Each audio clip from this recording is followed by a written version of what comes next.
All right. What's up? What's up?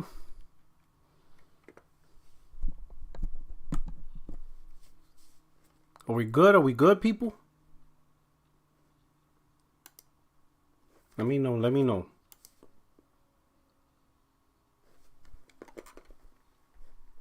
I know there's usually like a little delay, so let's see if it's up in the chat. So we good, chat? Yeah. Grand opening, grand closing. What's up? What's up, my friends, my family, my fellow gamers? You know your only friend in these YouTube streets is live. And it's a Sunday treat. Are the levels good, my family? Are the levels good? Are we good? Are we Gucci? Let me know if we Gucci. You know, obviously, you know, I consistently try my best for the podcast. 60 Frames No Like every Tuesday. Got a great cast. Got great guys who are doing their own thing. And I will say it is an honor and pleasure to podcast alongside Jay Barry and Project Cloud. You know, the real J-Dubs retired. He retired his podcasting days. I'm trying to bring him back. But he pulled the Derek Jeter. He did his little tour. But it was an honor podcasting with him. It's an honor podcasting with Craig Harris. I love how out of the box he is with everything. Absolutely love it. I love the personality. Shout out to Bay Staples. I know he doesn't do his own thing, but I love the fact that he comes out energetic and stuff. You know? And I pretty much and I appreciate everybody who comes through. Ash and Luca, King Thrash, you know, Kid Smooth, everybody, you know, from the past to the present, right? Scorpion King, bro, why is it still so hard to get a PS5? Have you seen the stats that Sony released during their fourth quarter? They're saying PlayStation sells 80,000. Let me make sure I get the exact number right. But 80,000 PlayStation gets sold within 90 minutes. I think it's 90 minutes. It's minutes, but let me get the specific number. I will tell you right now. 80,000, yeah, 80,000. 80,000 PlayStation gets sold in 82 minutes. As compared to PlayStation 4 around this same time of year, it would take 9 days to sell 80,000 PlayStation 4s. So around this time right now, it would take 9 days for 80,000 PlayStation 4 to be sold to customers. As we speak, 80,000 PlayStation 5s will get sold in 82 minutes.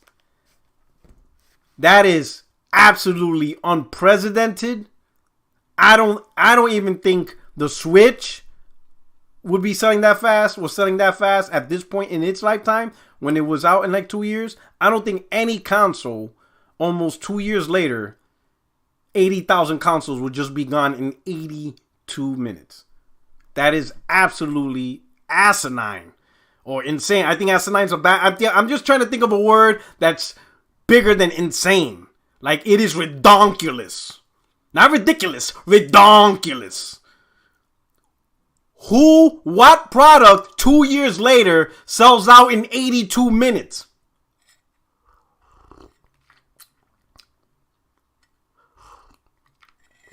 The strip clubs don't even sell out Punani in 82 minutes. Yo, that is insane. I firmly believe if Sony was able to produce 40 million consoles this year, 40 million consoles would be sold. No doubt about it. At $400 and $500. Don't even need a price drop. $400 to $500. $400 for the digital, $500 for the main PlayStation would sell out. 40 million. They would do it. They would completely demolish the record. Don't let these PC gamers don't let nobody on Twitter tell you different. The numbers do not lie. You know, the people who really want PS5s, they're just not on Twitter talking every day or even talking at all. Or they're on Twitter, but they're just not talking in the gaming community. They're talking whatever hobby they like to talk about, whether it's sports, drama, movies, politics, whatever. But make no mistake, gamers want a PS5. And that shit is whatever. Everybody saying, homie, on Puerto Rican time. Hey, man, I'm trying to get receipts, Seattle Chef. Listen, forgive me. Well, I'm late a lot of times. But it's for a reason. I got some receipts. I mean, I wasn't really receipts. I got, maybe it's not really receipts, but I got image. Because when I talk, I like to present some visual imagery. So that way, that way it doesn't seem like I'm talking out of my butt. You understand what I'm saying? So when I say something, I don't want no question of, Puerto Rock making up stuff for clout. For the clout. Y'all know that's not how it is. But I'm glad y'all rocking out with me. Sunday, back to what I was saying. I got my podcast Tuesdays. I try my best to provide more content because that's what I want. I want more good content, right? I don't want like daily content just talking about BS. I'm not doing that. But I want good quality content that I can talk about and express to you guys. But life interferes, So what's one major thing I'm going through in life right now that is really taking up a lot of my time right now? So obviously my daughter, she's old. She's on her own. So it's just really me and my wife. And we're enjoying California and stuff like that. Life is pretty good. The Marine Corps job is the Marine Corps job. So when duty calls, duty calls. So that's always, I have to be honest. If I have to work late or just be gone away for a little bit and unable to do anything on the channel, that's just how it is. But I give you guys a courtesy to let you know that's happening. But the Marine Corps, in terms of obligations and work, the Marine Corps is my number one priority. Always has been. And until I retire, always be number one. But on top of all that, I decided to finish my education. I'm finishing my degree. And eventually, before I retire, I will have my master's. And that's just a lot of work, going to college. College is not hard, but you still have to put in the work. So you know what I'm saying? So I'm making time for homework, working time for my damn essays that I got to write and all that stuff. It's not hard, but it's time consuming.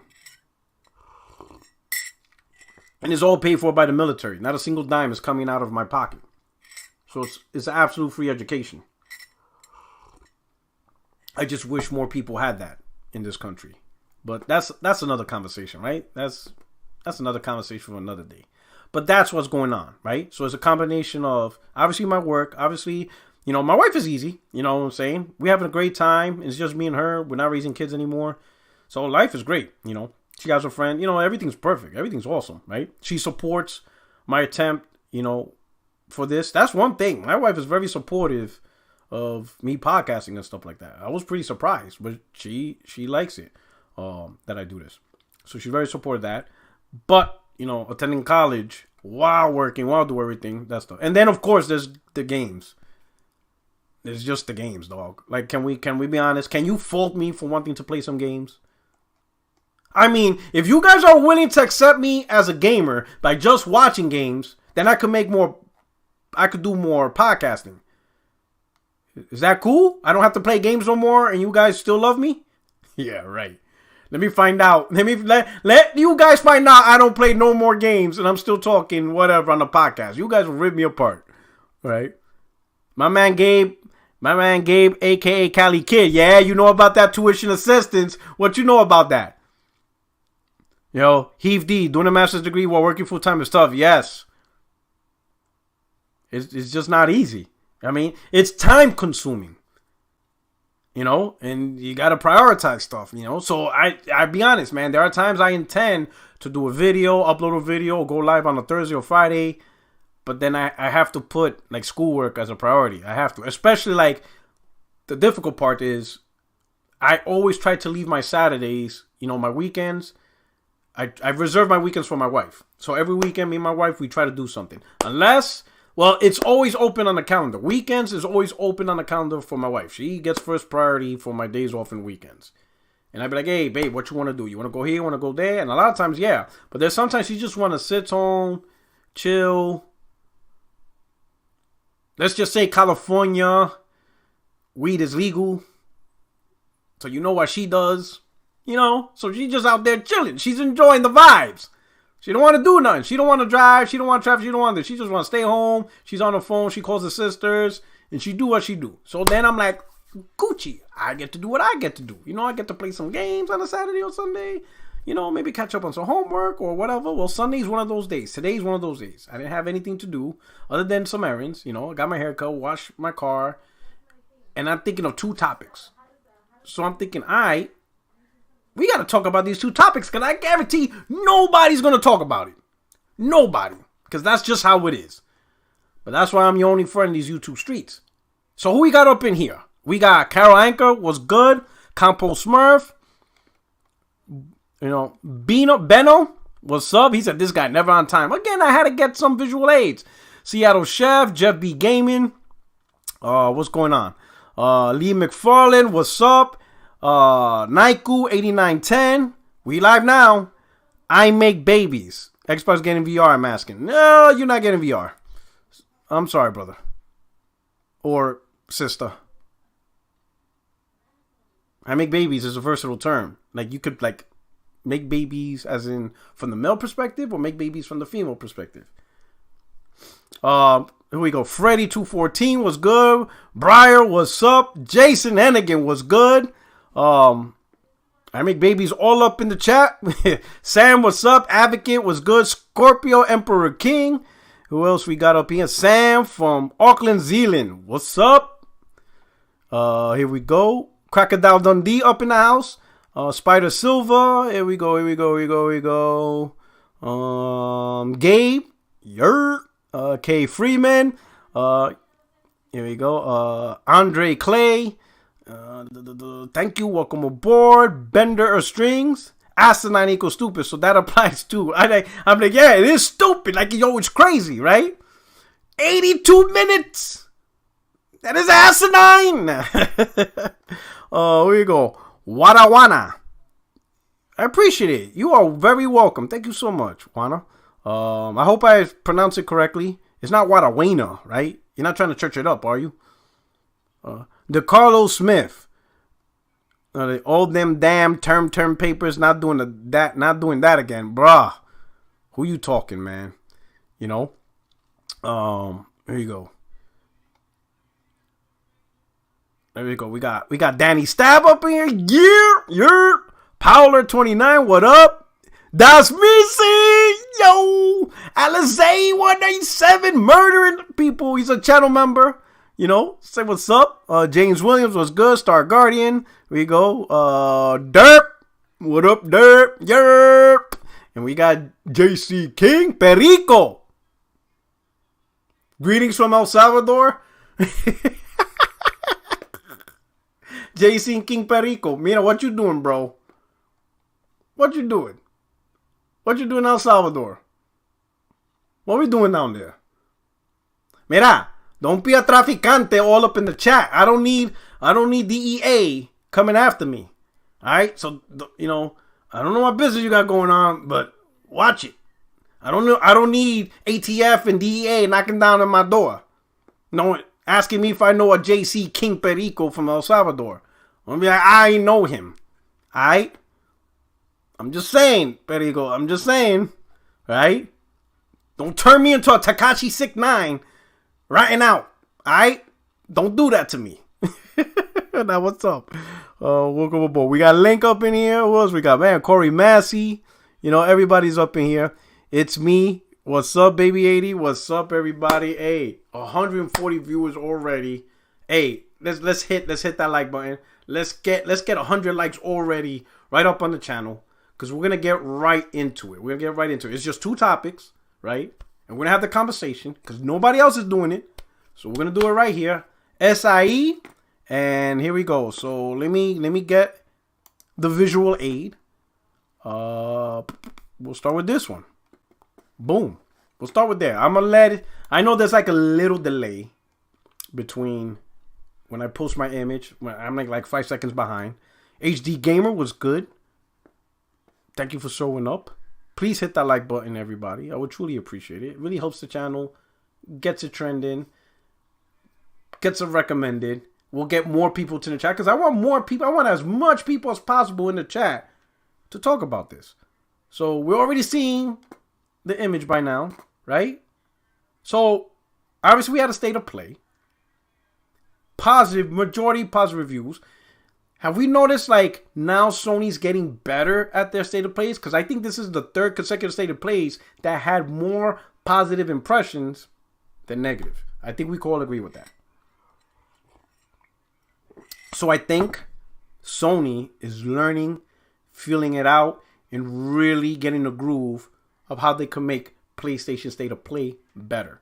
Now, obviously, it's never going to be on the level of a showcase, but it could be much better than the first generations of State of Play if we all remember how they were. They were pretty much garbage, right? I remember the first State of Play, I did live, I went live showing, and that was the first and last time I did it. I said, I will never go live on another State of Play. Nah, not like this. That's how bad it was. And I did it. I was done with it. It was bad. And then a couple more after wasn't that great, but the last 3 have been good. The last couple have been really good. I've been really impressed, right? Got some good information, but what I like is a little bit more talk on the PlayStation VR2. Very impressive. Resident Evil 8, there was some impressive stuff about the VR. Lots of excitement. We already know information about what PlayStation VR2 is bringing to the table in terms of tech. Out of all the major devices, the Valve Index, Quest 2, right? And there's one more. PlayStation VR is going to be the only one with eye tracking, which apparently is a game changer in terms of performance and how games are going to run and just feel much better. Okay? So it's going to be a great thing. PSVR is going to be great, okay? For the audience that enjoys VR and for the future audience that might enjoy VR. Sony's going all out. The only negative issue that people have, which, all right, I get, is the cord. But if you guys are part of the first generation VR, compared to now, one cord is nothing compared to the original setup. One cord, nothing. Sure, wireless would have been best, but one cord is very negligible. It really is very negligible. Just one cord, very negligible. Hell, the Valve Index is one cord. But not that many people complaining about that. But what Sony showed for VR, a glimpse of it, was great.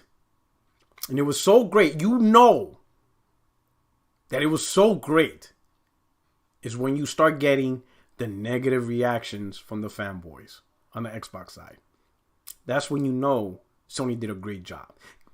Because if Sony didn't do a great job, they would not be coping about the lack of VR from their favorite platform. Like, look at this message right here. You'll see it. This guy. Honestly. Like, in fact, I'm gonna try to act what he did when he typed this. He was like this. My man right there, he was like this.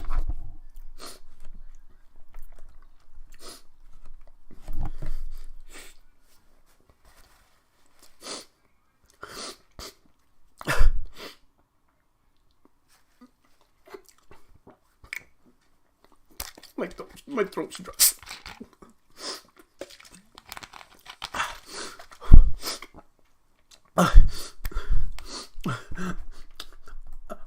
Honestly, I'm very glad that Xbox isn't wasting resources developing VR, Kinect, and gimmicks like those. Yeah, I'm gonna throw in Kinect so that way they can see I'm neutral. Because if I don't mention Kinect, they're gonna think I'm a fanboy. But yeah, so I'll throw in Kinect. Yeah, that's good. What gamers really, all caps, want is more accessibility in gaming. Things like Game Pass, Xbox Series S, Cloud Tech. All that is far more useful. Enter send. I said it. That's how I feel. Oh, you rock. Oh, who's this? It's just a guy. Oh, shit. What's going on? Hold on. Oh, shit. I didn't even know I had Okay, you up in here. What's going on, brother? Oh, shit. We have somebody pray. What's going? All right. So hold on. I saw your last show, man. All right. So hold on. All right, so cool. Welcome aboard. But hey, before you enter, let me finish what I gotta say. So let me do my whole spiel. You gotta know about podcast etiquette. You got to let the information flow first. All right, my brother. Then I'm gonna get your take on it, right? All right, bro. Do you think? I'm trying to get my Emmy up in here. I'm trying to get my Oscar up in performance up in here. You understand what I'm saying? I'm trying to be on the game. I'm trying to get a game awards and try to get podcast of the year through best acting. You know what I'm saying? I'm trying to shoot my shot right now. Yeah. Nah, you know what I'm saying? But anyway, so you see that, guys, right? So everybody sees that. This guy's coping. How can you be glad? How can you be glad that a $2 trillion company is not attempting to expand gaming? Right? We already know, like, for example, what gamers really want is more accessibility to game. Things like Xbox Series X. That's just price drops. The PlayStation 5 is going to drop in price. And with it selling 80,000 units in 82 minutes, I don't think gamers are having an issue. If anything, the only issue for accessibility when it comes to PlayStation is availability. Availability is preventing accessibility. So that doesn't make sense. And cloud tech, Stadia is probably the leader in cloud gaming, and barely anyone cares about it. Right? What gamers want is more great games and advancements in new gaming experiences. All gamers want that. I don't care who you got. Okay?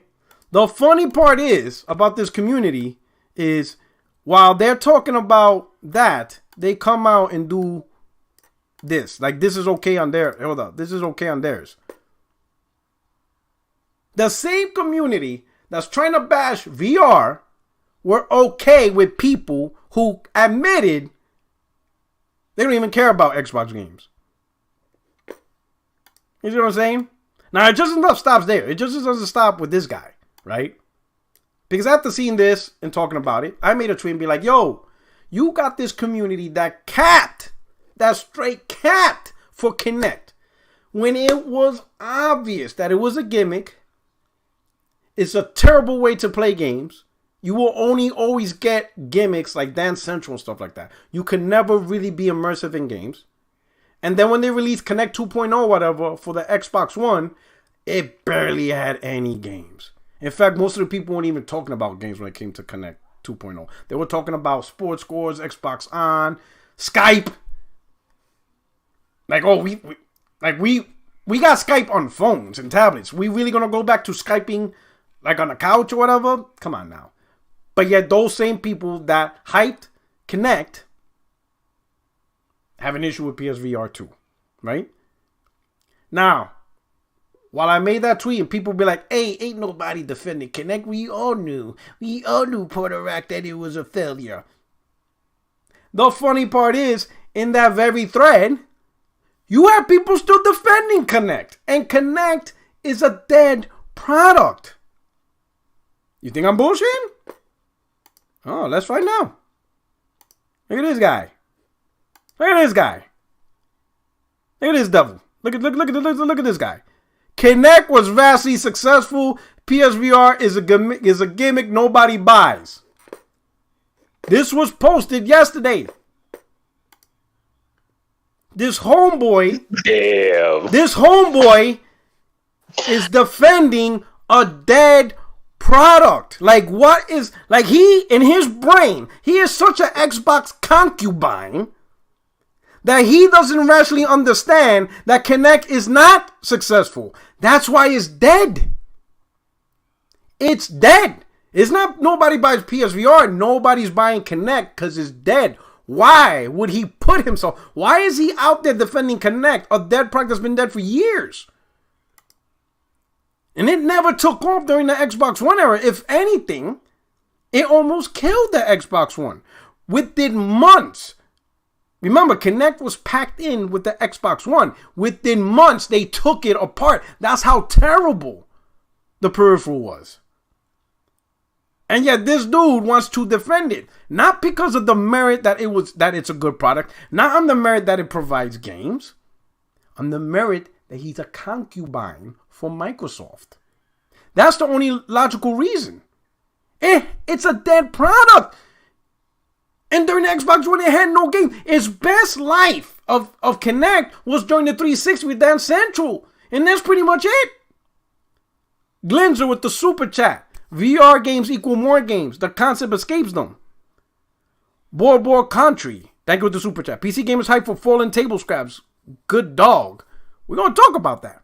Thank you so much for the super chat. Thank you for rocking out. Hit the like button. All right. So right there.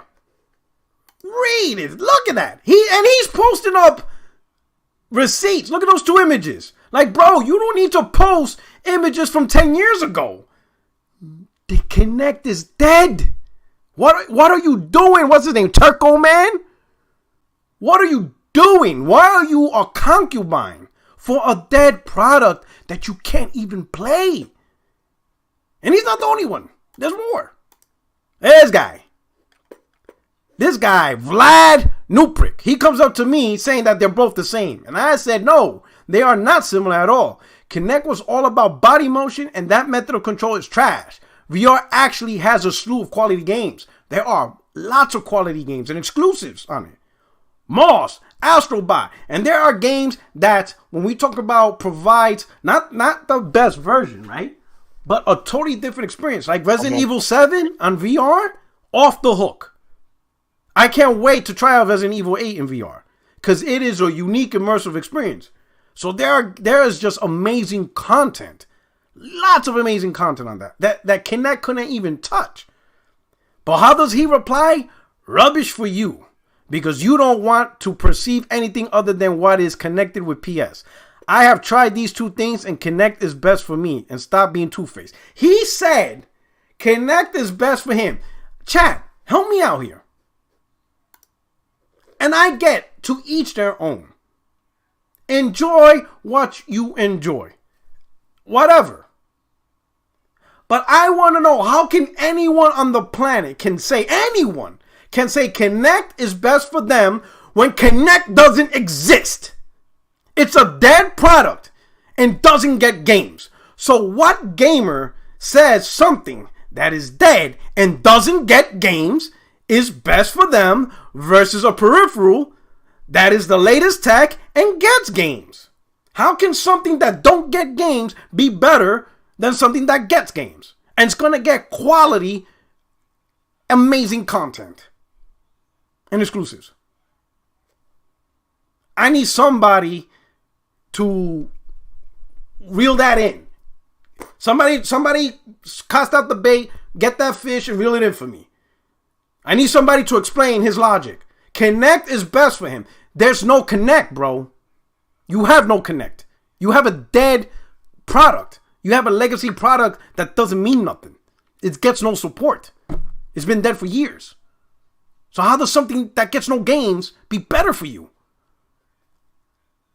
These guys are such non-gamers. These are non-gamers that they're defending a non-gaming product that's dead, and for what? Because it has the moniker of Xbox attached to it. That is corporate concubine at its worst. But that's not all. That's not all. Next candidate. Look at this guy. I don't get it. Kinect outsold the PSVR 5 times over. Therefore, it must be a better product, correct?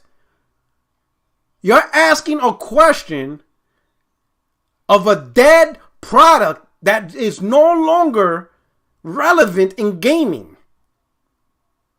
And you're asking if it's better than a product that is current and gets games. What are we doing in this community here? What are we doing? Hit the like button, please, if I'm going crazy. What are we doing in this community? How is anyone asking questions about a dead product that gets no games and really did not get a slew of amazing games at all if it's better than a product that is still relevant, still active, still gets game, and is pushing towards next generation? with next generation games, and it's already being supported with next generation games and stuff. How is this even a question? Like, how is this? How? Like, who sent these dudes into the gaming community? Like, who sent them?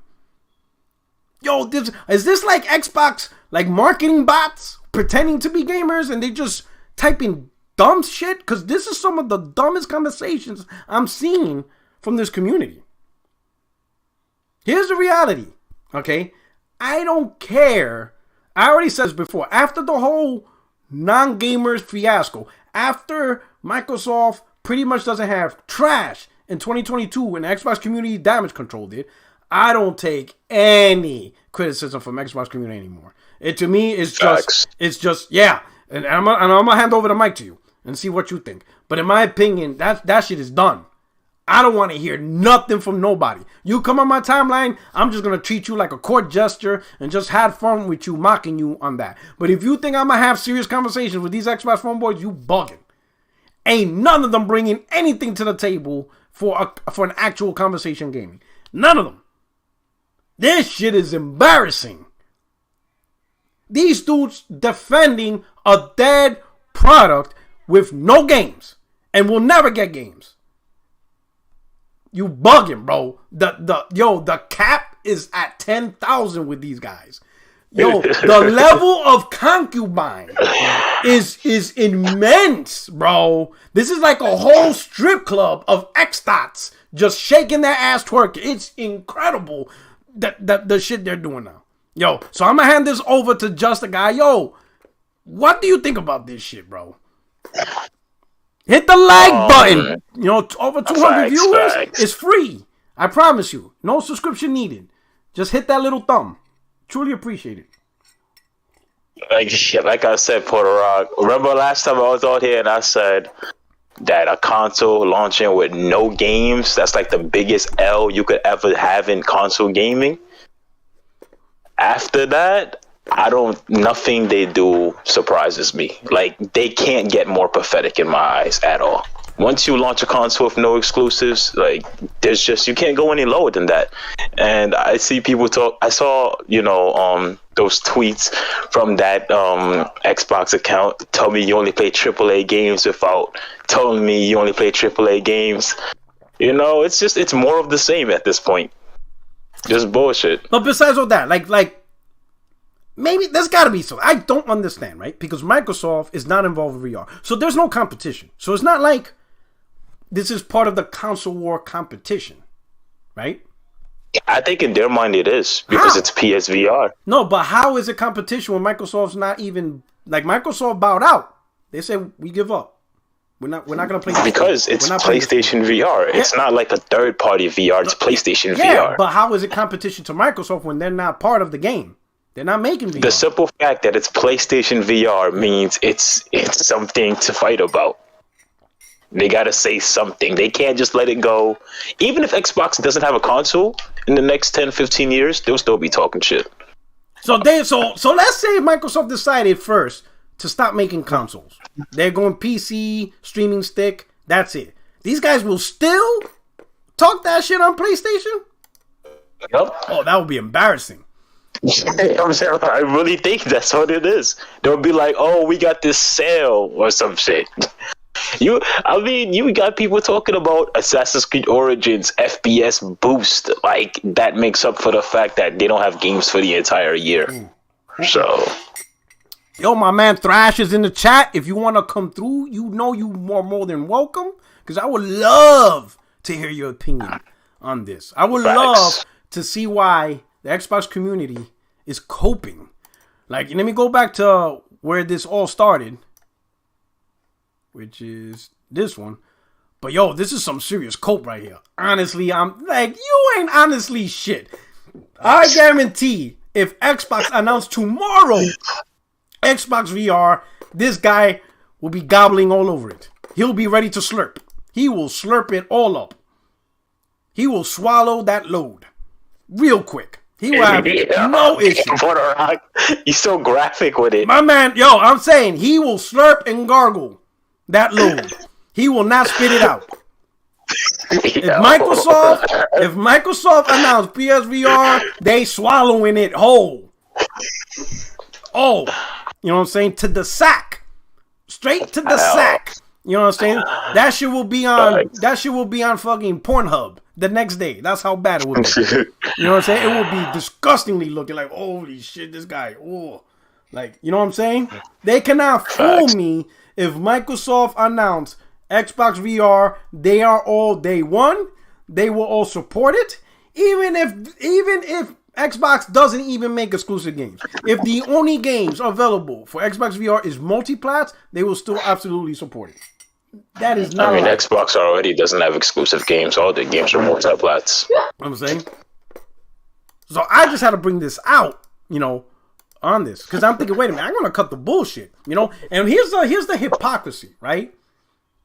All these Xbox dudes talking trash about the PSVR2, and I don't see any of these fake neutrals that hate console wars. They'll go to my timeline. They're quick to go to my timeline. Like, oh, why we console war? Why can't we all love games? Oh my God, the government. They're saying that gaming is the problem. We gotta unite. Well, how come you're not on their timeline telling them the same shit? I ain't see you put these dudes in check. Y'all let it slide.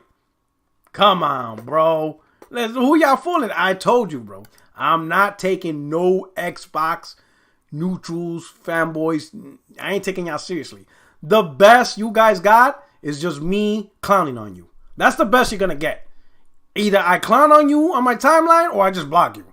Because you're really that dumb and I can't waste time on certain levels of stupidity. I could rock out with funny. If you guys are funny trolls and you make me laugh, we're good. But if you're just plain dumb, we're not doing this. Not in 2022. Right? It's already clear that you guys are established, branded advertisement bots that concubine for the Xbox brand. You guys really exposed yourself with this whole gamers don't need to play games and all this weird shit. Y'all really went far beyond. So the fact that you ain't supporting, you don't even have to support. You could just mind your business. You could just be like, well, that's just more gaming, whatever. I'm not interested, but whatever. But yo, this shit is crazy. I'm very excited for the VR, and I didn't have the first one, but I'm very excited for this one, and that's just because of Resident Evil 4. I'm gonna be there if I can, day one for that. I'm gonna tell you. So if you didn't play the first one, I could say that maybe waiting for the second one is better because the first VR does have some limitations. Number one, I would say the number one limitation of a VR that probably didn't impress people was the graphics, because the graphics are rough, right? On that, the immersion experience is great. But, you know, people want eye candy. People want, you know, great looking games. There's nothing wrong with that, right? So to go to VR and get like a step back in graphics, you know, some people might be like, I'm not feeling that.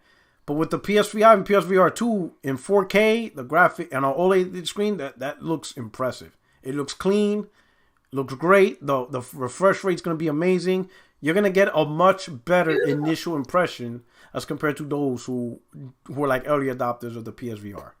So I think it's better that you do wait and just get it, because I think you're going to get a much better initial impression as compared to those. I enjoy the PSVR, but I do admit it does have its faults, and I can understand why some people just didn't like it. Number one, I would say is the graphics. It's not very graphically impressive. Some games are a little blurry, just by nature of the platform and stuff like that. So I think it's going to be a much better experience, right? Number one thing is Xbox reminding us, well, it's a niche product. Gee, thank you.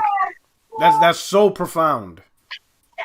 The guys who come to my timeline, it's a niche product, Puerto Rico. Wow, thank you. Well, what would I do without these dumbass tweets in my life?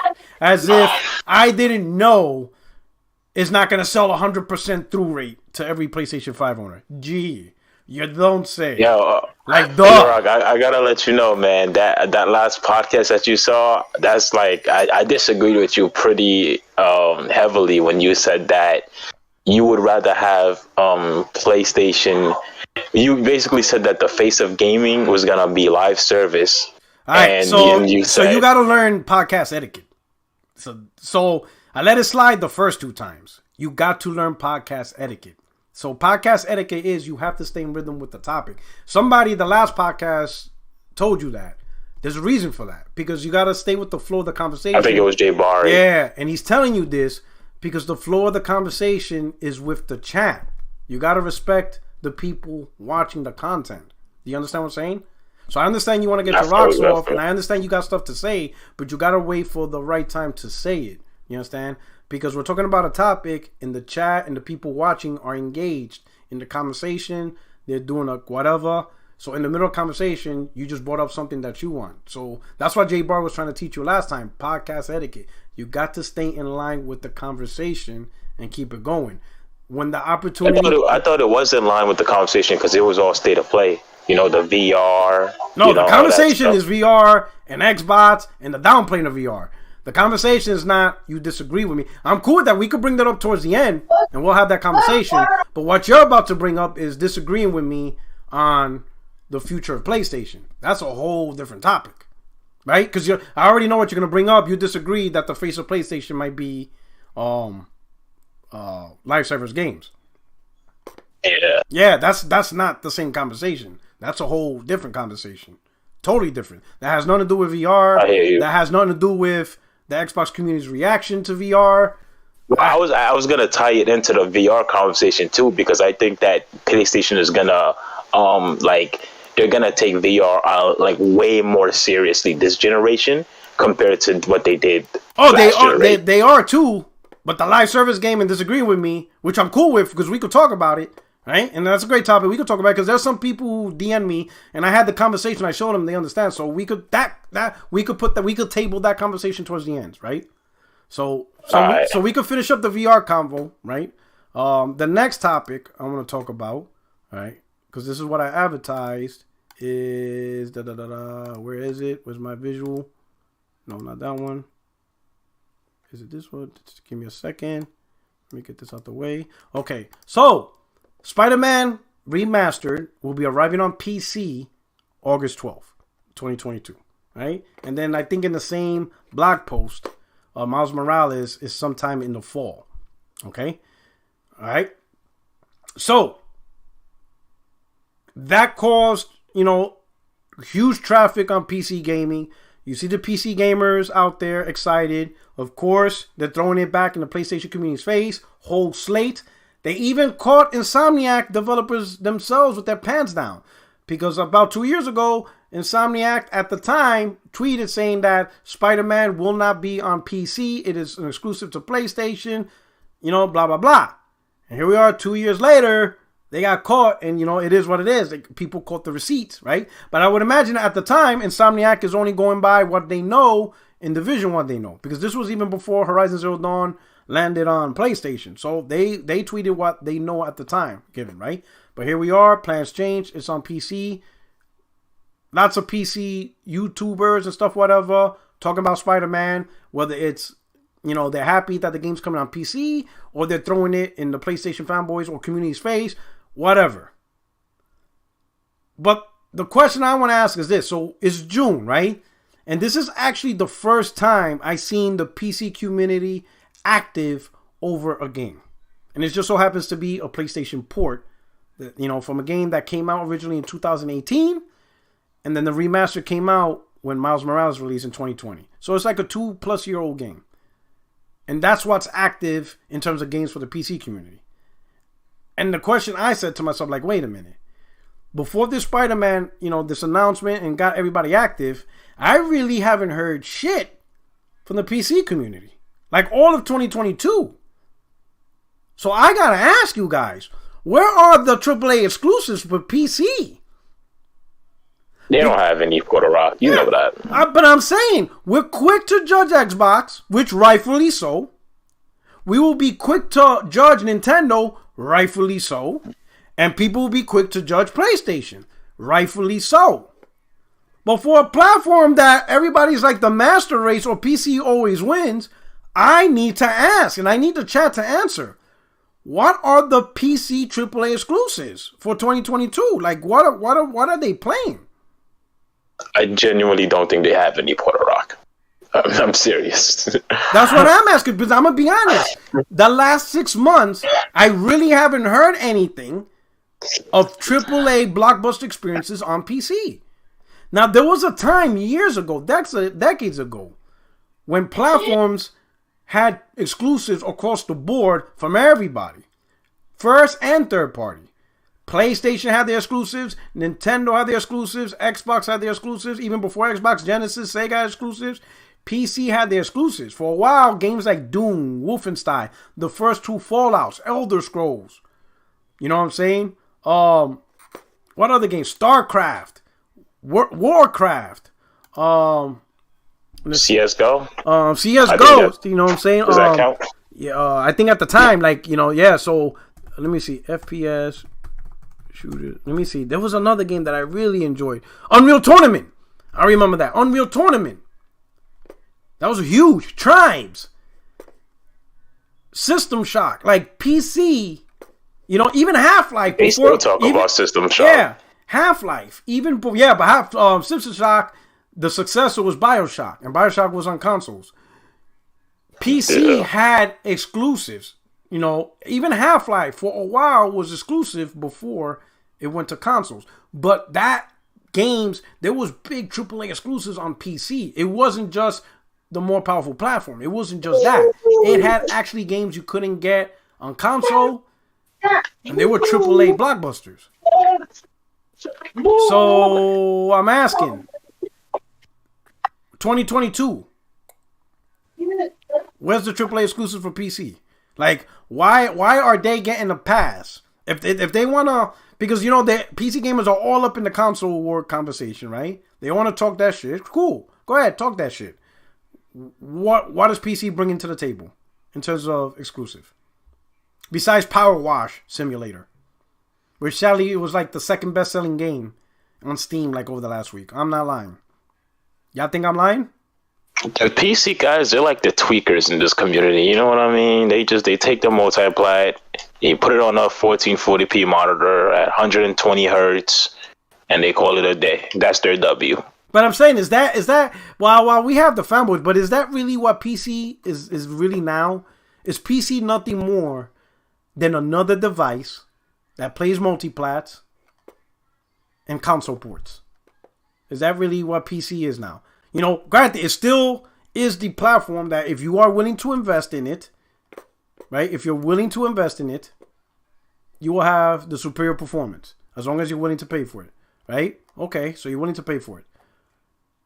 But other than that, in terms of games, is PC pretty much the multiplat or console port platform? Like, what's going on here? Let me see if I can find that. Here we go. Here you go. I found the image. Hold on. Give me a second. Because some of y'all think I'm bullshitting about Power Wash Simulator being the second best-selling game on Steam. Yeah, y'all think I'm lying. Yeah, really, Simulator? Yeah, what? Power Wash Simulator. You know, you ever heard of Power Wash? A Power Wash? No. You know the Power Wash you clean your house or concrete? I know what it is. I just never heard of it. There's a simulator. And it's the second best-selling game for like the week or whatever. Y'all think I'm lying? That's an L. Y'all think I'm lying? Who thinks I'm lying? Y'all think I'm lying. I think the chat thinks I'm bullshitting. Yes, Power Wash Simulator. The top-selling game was Final Fantasy 14. That game is still killing it everywhere. The second best was Power Wash Simulator. I'm not making this shit up. Hold on. Let me help y'all here. Y'all really think... man, y'all different. Hold on. Give me a second. Oh, my bad. Didn't mean to click that. Watch. Y'all think I'm bullshitting. Listen, I'm your only friend in these YouTube streets.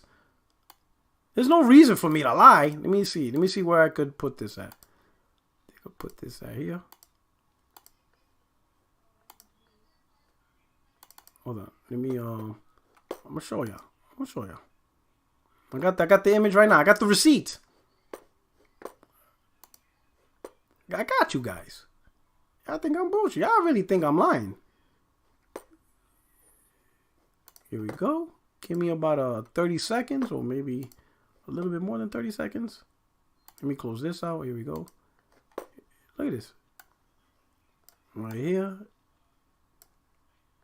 And right here. Here you go. Look. There we go. Right there. I ain't lying. Y'all see it right now. Square Enix top-selling Steam game is FF14. The second top-selling game, Power Wash Simulator. There you go. Right there. Boom. I ain't bullshitting ya. Where are the AAA games for PC, bro? Like, what are we doing here? Man, these guys been waiting on Star Citizen for what, like a decade now. They just different for the Raga. I just let them be, honestly. I just let them be. Yo, you know what? Listen, let me tell. Shout out to True SSJ. Shout out for the Super Chat. He says we still got exclusive genres, and mods. Like, yeah, they got mods. You got to give it to them for that. So I give them no. Listen, so there's things I give PC absolute props. The ability to control the performance of your games, right? Like if you truly want the best performance in your games, you can't really go to console. Console is more about getting performance for the price you pay, which is fine. There's a difference. The performance to price ratio. But if you just want best performance, period, PC. PC has the mod community. Generally, PC has some great deals and great prices on games. There's no doubt about that. PC has free online to this day. And a thriving community of free online. Ain't no doubt about that.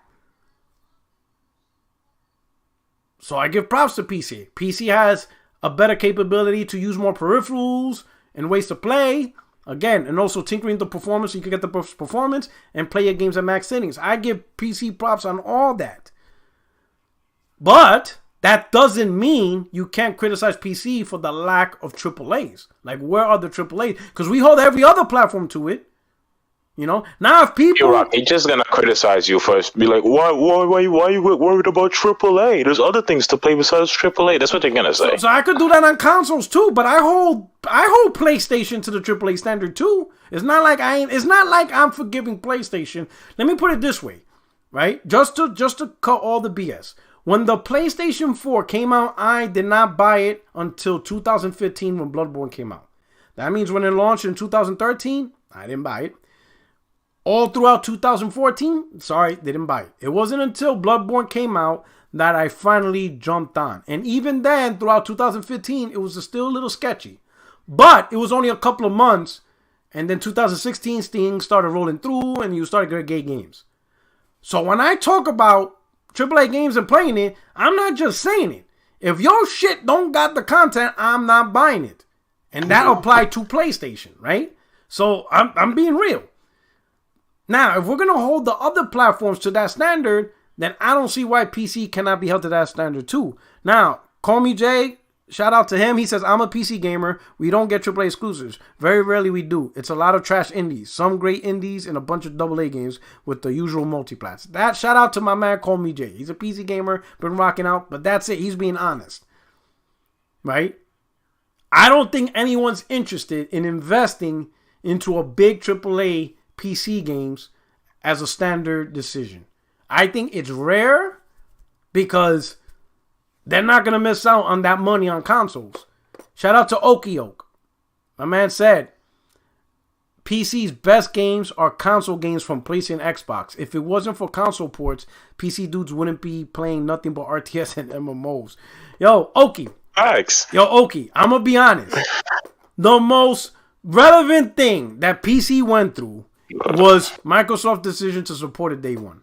Because I'm going to be honest, if Microsoft never made that decision, if Microsoft, they still have Game Pass, whatever, but if they were still focused on the console, on Xbox Series X and Series S, and let's say cloud streaming through mod sticks and phones, that's fine. But let's say they didn't mess with PC still. They didn't put their games on PC or Steam. They gave up on the Microsoft launcher. It was just strictly consoles, right? For me, PC then would only be, let me get a good PC just for content. I wouldn't add gaming into my decision to buy a PC. It would just strictly be, let me get a build that's good enough that will help me eventually provide better content. Better streaming, editing. It would just be a work platform. I would get an Xbox console because they're focused on exclusives and that's the only way to do it. Got it. And I would do it just like any other generation. I would not have any interest on PC from a gaming perspective. It wasn't until Microsoft made that decision to do it that now I got a closer look at PC. and the move Sony's making, I'm like, okay. So that's the only reason. So in reality, it's because of consoles. Yeah. It's because of console publishers that made PC relevant for me from a gaming perspective. But on its own, sure, it has more powerful hardware. I got it. It's all right. That's cool. But that was never my big thing, right? Because if it was, then I wouldn't be a console gamer ever. To show that I don't really care for power, I never bought the PS4 Pro. And the PS4 Pro is a more powerful version of the PS4 Vanilla. I never upgraded. That should tell you how much I care very little for power as a huge decision making. I didn't buy a PS4 Pro. I didn't really care. And the PS4 Pro would have done more than have PlayStation 4 games run better. It also would have been a better VR experience. Some people feel that that was the main thing of PS4 Pro, to really run the PSVR at its best. I didn't even do that. So power is like low on the totem pole for me. It's good, it's great, but it's not an all-in, be-all decision, right? So the power performance of PC isn't my thing, right? It's great that I have it, that's cool, but it's the games. If these console publishers never put the games on PC, it would not be... What would we be talking about today if Microsoft never made the decision for their date? And Sony didn't put games on PC? If PC had to survive on its own without the first party publishers, what would we be saying? What conversation would we be having? You see what I'm saying? Man, so, I don't know. You know? Let's say not every game released on PC were console ports. What I'm saying, true SSJ, what's there to talk about? See, Call Me Jay hit it on the nail. You guys don't really get AAA exclusives. Barely. So really, when it comes to PC, more often than not, if a conversation blows up on the PC wave, right? If the PC social media starts hyping PC, it's only going to really be two main things. It's going to be news about GPUs, right? I'm being honest. The next generation NVIDIA and AMD circuit, GPUs, that's going to blow up PC. You're going to see a shit ton of conversation on that. That's one. Or, chances are, if we're talking games, it's going to be a console game. It's going to be a title from Xbox or a game Sony decides to put on PC 2 years later. That's it. In terms of AAA. But as far as AAA exclusive for PC, it's rare, if ever. I think the last big news for PC was Ages of Empire. And before that, the ongoing Star Citizen. Other than that, I'm not even trying to be funny. The last 5 minutes, I'm really trying to think of a AAA exclusive PC game, and I got nothing besides Half-Life Alyx. Like, I was really thinking about it. I got nothing. Yo, True SSJ, you want to hop on the podcast? Hit me up on the DM and Twitter.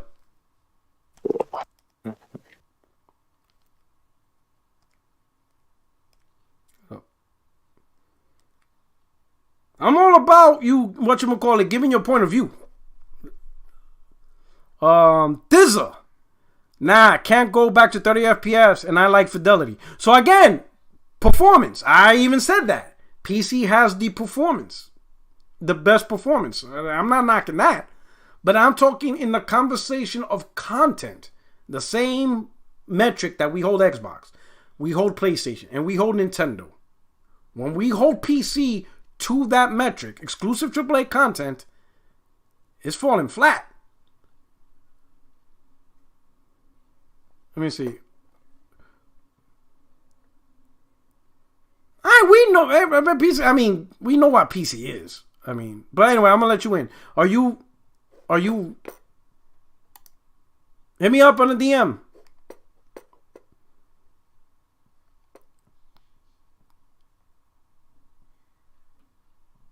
Okay, I see a message request. All right, all right, so I got your name. It's a good thing you have the same name because I would have had to give you a code word. All right, give me a second. I'm gonna send you a link. I'm gonna send you an invite. Oh my god, this is mad annoying, bro. Let me see if I can do it through here. Give me a moment. All right, give me a moment, bro. Invite people. Give me a second.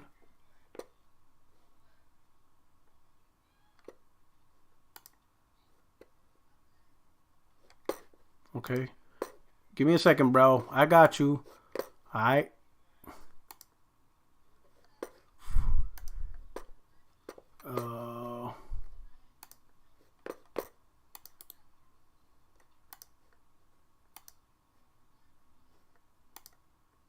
All right.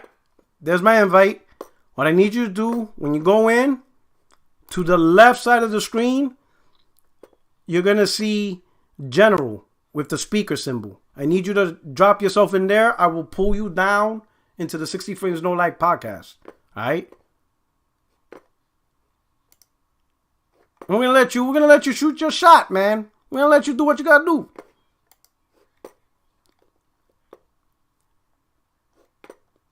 Thank you so much for the people hitting up with the super chat.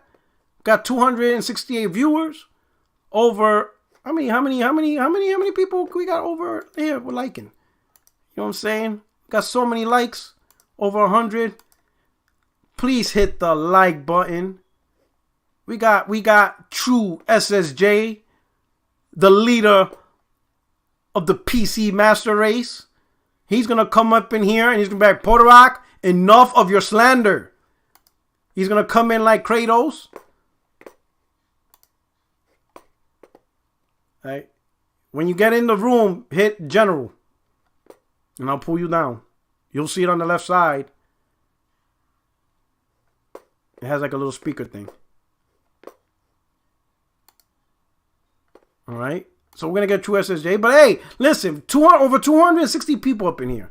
You guys ain't am I the only one asking that question? Am I wrong for asking that question? Just a guy, am I wrong for asking that question? Absolutely not. But I know from there, I have a friend that's a PC gamer. Yeah. And I know how I have a pretty good idea how they think. They just don't care about graphics, despite the fact that they will upgrade their cards and SSDs, all that stuff. They don't really care about presentation. They don't care about, a lot of them don't care about that AAA feel. They just want to play their favorite games at the best resolution, the best performance, and they want to play with mods. Okay. And they don't want to pay for online. Okay. Hey, call me Jay. Hit me up in the DM too. I got you. Send me a DM in Twitter. I will. But hey, at least they play games. At least they're not talking about I'm a gamer because I watch games. Oh, of course. Of course. PC gamers don't play that bullshit. Yo, there we go. Hey, yo, True SSJ. How long has it been you be on the channel? And this is the first time we rocking. Is that Beers? Oh, shit. Man. Yo, how come you never asked to hop on the channel? Now I bring up PC, you like, oh, hell nah. We talking now. This is what it takes to get you on the podcast. That's how I am. I'm on PC. Man. I gotta talk that shit about PC to draw you in, to bait you. How long you been watching me? For a long ass time. And now you be like, oh, we need to talk, Puerto Rock, because I ain't tolerating this bullshit. Yeah, what's up, that's man? What I'm saying though. Like, it's not. All right.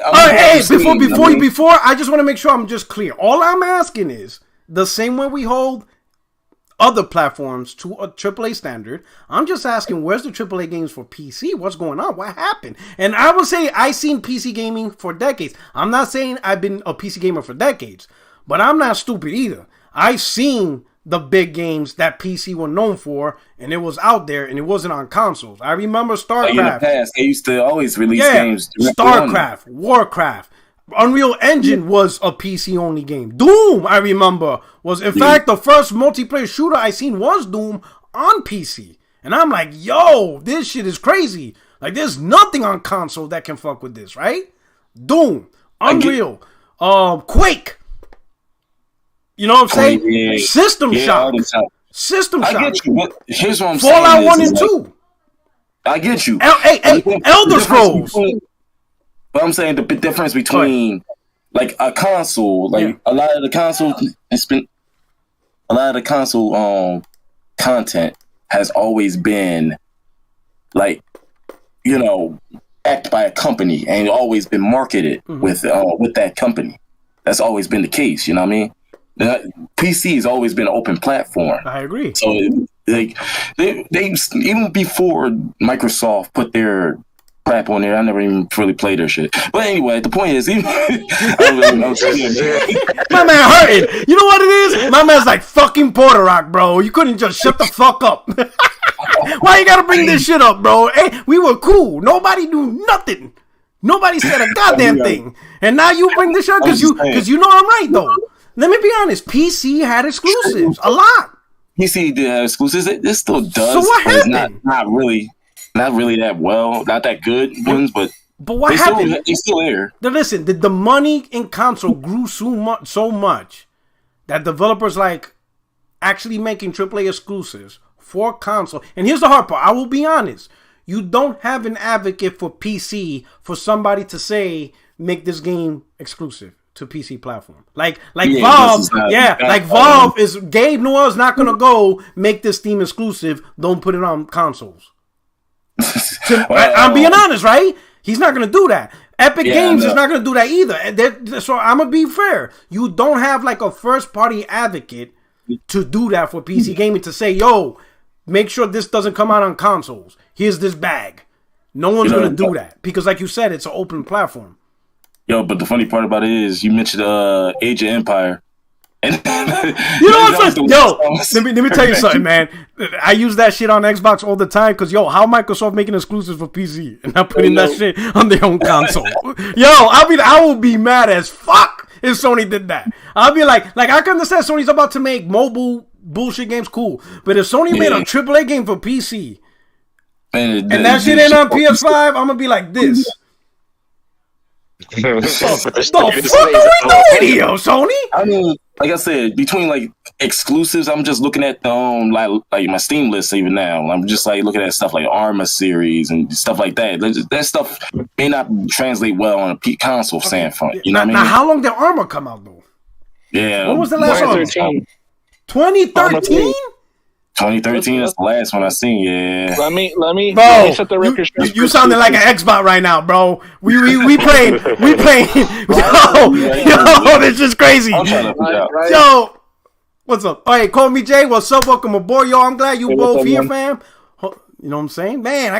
So this is what it takes to get you guys on my podcast. I gotta talk shit on PC to draw you in. This is some crazy. Bro. You guys could have hopped on. Yo, I had a dude named Just a Guy just joined just out of the blue. You guys never asked, yo, Porter Rock, let me rock. Man, this is crazy. I was more worried about my mic and shit. I don't know if it's good enough for that. Oh, so what's up? What's up, Comey J? What you got to say? Okay, so when it comes to PC, this is not me capping for it, but like exclusives isn't the reason why people buy into PC. You know what I mean? Whereas on console, it is.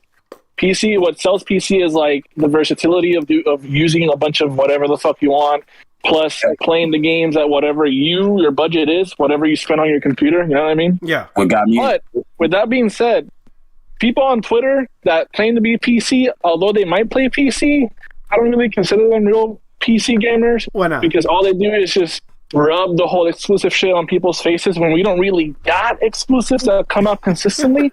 And the games that do come out that are exclusive are like AA or early access, like Hunt the Showdown, for example, and Arma, like he said.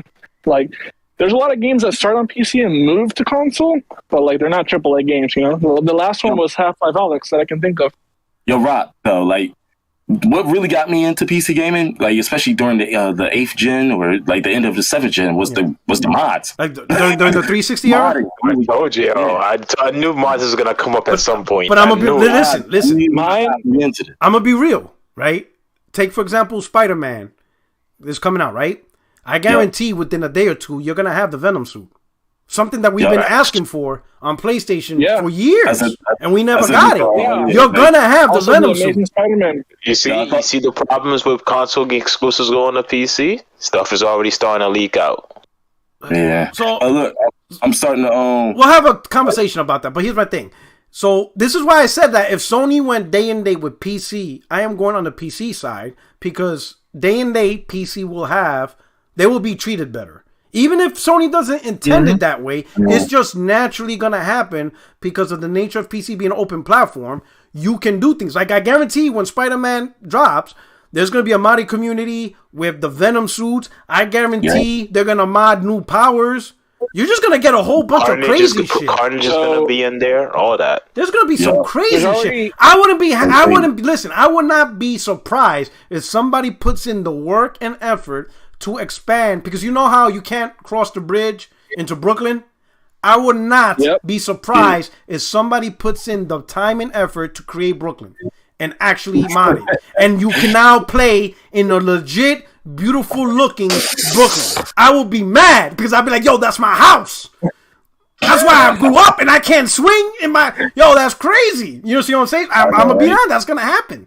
They're going to have all 5 boroughs in the PC version because of the modding community. There's dedicated guys that will do that. Yeah, and that's going to be incredible. That's what, like I said, the mods, man. That's it. Got me started on the Elder Scrolls series like that. I started on the PC and I really love the modding community there. It's still, you still have people in the modding community modding up Skyrim after how long has Skyrim been out? 11 years now, and you still get new stuff. Yo, PC is what makes Bethesda games like Oblivion and Fallout as culturally relevant as they are. Yeah. It isn't console. Another thing too, it isn't consoles. It's another PC. thing about exclusives. Yeah. Another thing as well about the exclusives is that the PC exclusives like Arma, even though it came out in 2013, is just as relevant, if not more, as it was back then because of the modding community keeping that game alive. Yep. Arma was one of the reasons why I bought that game. I bought the PC. There's a mod called Project Reality, which is a mod for Battlefield 2, not Bad Company 2, Battlefield 2, an old-ass game. But it was super realistic, like Squad, for example. That's another exclusive, like Squad. And I'm like, yo, I was playing on a fucking laptop, bro, and I couldn't play it, so I bought a PC. And then I started to play my PS3 games, like Splinter Cell and shit on PC, and I'm like, yo, 60 FPS is so smooth, blah, blah, blah. And that's how I became a PC gamer. I was going to say, look at Counter-Strike. Yeah, go ahead. It started off as a mod. Insurgency started as a mod, it turned into a game, and now it's on console. A lot of people love it. The guns are so much harder to handle than a game like Call of Duty or Battlefield. You mean Insurgency? Yeah. Dude. It's so hard. Yeah, it's very detailed. It's like you can hear everything in the fucking gun, like making noise. Your character screams when there's a grenade. He's like, you're like, what the fuck? Boom! You just die. You're like, what the fuck? Where did I die from? Remember DayZ? I remember DayZ. DayZ was a mod. Well, let me ask you guys something, right? So you guys jumped on, and you got your reason for PC, which is not. I'm not knocking all those reasons. But is it because at a certain point, AAA exclusives moved away from PC? So you guys got involved in PC when it was a phase where it didn't have AAA exclusives. Because again, I remember when AAA exclusives were big on PC. And that was a huge one, like Tribes, Unreal Tournament. Like I said, Warcraft. When I used to talk with PC gamers, when I had the PS2, PS1, and 64... a lot of them be like, we ain't playing that bullshit. We got Tribes. We got Unreal Tournament. And it was just these big multiplayer games, big AAA, Half-Life, that from a AAA exclusive versus AAA exclusive on other platforms, PC gamers was doing, it was more than just modding community and performance. It was actual games. And PC gamers like, we don't like your bullshit games. We like our bullshit games. And these, you know what I'm saying? Like, we don't like your bullshit. We like our bullshit because it caters to us. The StarCraft, the System Shock, Tribes. I remember I used to play Tribes. That shit was fun. That shit was fun as hell. Right? Quake was usually, Another reason why I feel like the AAA exclusives like those you mentioned that came back way back in the day aren't as a thing anymore is because consoles are like, there's a lot more there's a lot more PC users, right? Or PC people that got PCs, but there's a lot more active console gamers and active PC gamers. And the big story is Steam. Steam takes like 30% cut from the games, you know, and they also have to make their games cater to like a 1060 or some shit like that. And if they don't, like the majority of PC users that play on Steam have a 1060, 1070, like a low-end GPU. I got a 3070, but if they make a game only for people like me, that's like the 5% of Steam. they're not gonna make shit. But I would say I would say like- the two game changers that really changed everything, the dynamic of PC and this whole thing with consoles. I'll be honest, the console adoption of dual triggers and Microsoft with Xbox showing that multiplayer first person shooters can be done and be competitive and enjoyed. Because before that, we really didn't have that. Let's be honest, we didn't really have the thought of actually playing FPS shooters, right, good on a console, right? Those two are game changers. And people be like, wait a minute, these same FPS shooters we're putting on PC, exclusive on PC, it can actually be on console and actually enjoyed and be competitive. That's a game changer. Yeah. Like, another thing is that back in the day, PC were like very hard to like. It was expensive to build one, and it was very just frustrating to even get one to work well to play games. It wasn't very game centric like it is now with Windows 10 and 11. Yeah. So I jumped on PC on the PS4 era because it was just plug and play for me. But if it wasn't the PS3 era, Steam was a game changer too for PC. Because before Steam, you guys were living like Mad Max. I remember y'all were creating your own servers. I remember when Steam was first mentioned, the PC gamers back then was against Steam. Oh, they're going to take away our freedom. They're going to charge online, blah, blah, blah. But I'll be honest, Steam actually elevated PC gaming. Made it, it did. It actually, and Gabe Newell was smart into not taking away what PC gamers loved about PC. He was smart. He didn't try to, he did not try to play no fuck shit or try to take advantage of the PC gamer. By consolidating the content to one service. So he was smart. He kept the essence of PC gaming without the wild west. I want to bring up what Jay was talk about too. Yeah. Another thing, last gen, like especially during the last gen, it was like, I think you mentioned this with I believe Craig on a previous one where they was talking about it was at one point it was a lot cheaper to actually build a PC at that point because I think it was the AMD had Polaris, and then you talk about the 1060, which is Pascal. Like during that same time, those GPUs at that time was like $200, like $200, and you get a PC that actually performed similarly to the console. When PS4 launched, like literally that same month in November, I saw YouTube, and I think Black Bond. You know Black Bond when he starts his bullshit. Yeah. So Black Bond posted a video from a PC gamer, and I'm like, let me see this video. This is literally during like the PS4 launch or just right after. So it's like November, December. The PC gamer obviously was somebody from Europe or maybe Australia, and he's like, in his whole fancy, intelligent voice, in bloody hell, all that bullshit. My job for only 300 quid or whatever, $300, I will build a PC with the performance of PS4. And he literally broke down the pricing of every component he bought. He put it together and he started running games at 1080p 60. Granted, it had no AA, but it still looked better than what the PS4 was pushing out. And it was at 60 frames, 1080p 60. I was going to say, for $300, it was $100 cheaper than the PS4. I was like, and this is why exclusives is important. I was like, because although you can build that computer, PS4 got the exclusive like Infamous and shit that made you want to buy that console. But I was like, this PC he built and he showed it. He showed it. He showed every part. $300 running 1080p 60 for $300, and the PS4 was $400, and we talking 1080p 30. The fuck? I was like, this is wild. I'm like, this is gonna be bad this gen, right? If it wasn't for Xbox One being worse, oh my god, that shit would have taken off. You know what I'm saying? I'm like, this is wild. Even though the PS4 and the Xbox One launch very underpowered, even for their time, it's like sort of like wizardry what PlayStation Studios did with that console to push out games like Infamous and God of War and shit like that. The Last of Us, that shit was crazy. They sacrificed somebody. They're Satanists. They're Satanists. That's the only way. Yeah, that was. When I played Last of Us Part 2, I was like, oh my gosh, this is crazy. Shout out to Alizé187 channel member. He's like, me using mouse and keyboard on PS5 makes me a PC player? I don't know. I'm going to ask the two PC gamers. Is he a PC player? because he's playing on a mouse and keyboard. That ain't it. That's not the wristband. You need more than that. You paying for PSN Plus? Nah, bro, you're not PC. Nah. Listen. If you ain't doing a benchmark on a game, you ain't a PC gamer. You got to have your frap counter. You need graphics settings, man. Come on. You know what I'm saying? You got to have the counter. You know what I'm saying? You got to play above 100 frames every game, or you're not a PC gamer. You need to actually look at everything, each phone and each graphical setting. If it ain't to your like, then you ain't doing it. If you ain't toggle every single setting at least once in your life, you ain't a PC gamer. That ain't it, dog. That ain't it, dog. All right? If you ain't got carpet tunnel one time in your life, you're not a PC gamer. Nah, you ain't a PC gamer, man. Oh, shit.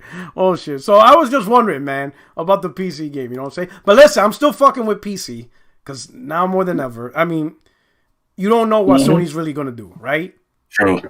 And I'm going to be honest. I say this to you guys. I say this to everybody.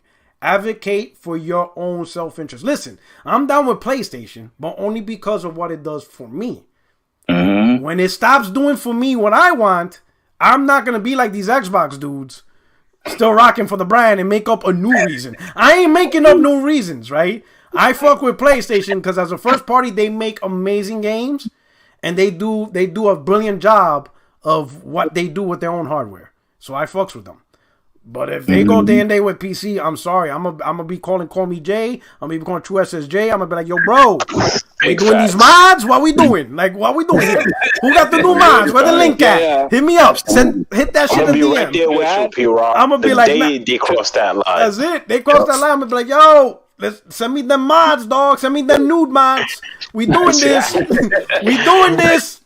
So you can throw away the pony contract. Yeah, to add again to the exclusive talk about PC, those people on Twitter, like I said, I don't really consider them gamers on PC because all they do is just shit talk about, oh, Spider-Man coming on PC, and here you go, you don't got no exclusive. Like, yeah, I know. You know, you're not. And you two PC gamers. When I saw State of Play, they were like, yeah, sorry. No, when I saw Spider-Man being, I was like, yo, what the fuck? Meanwhile, those guys were like, look at you guys.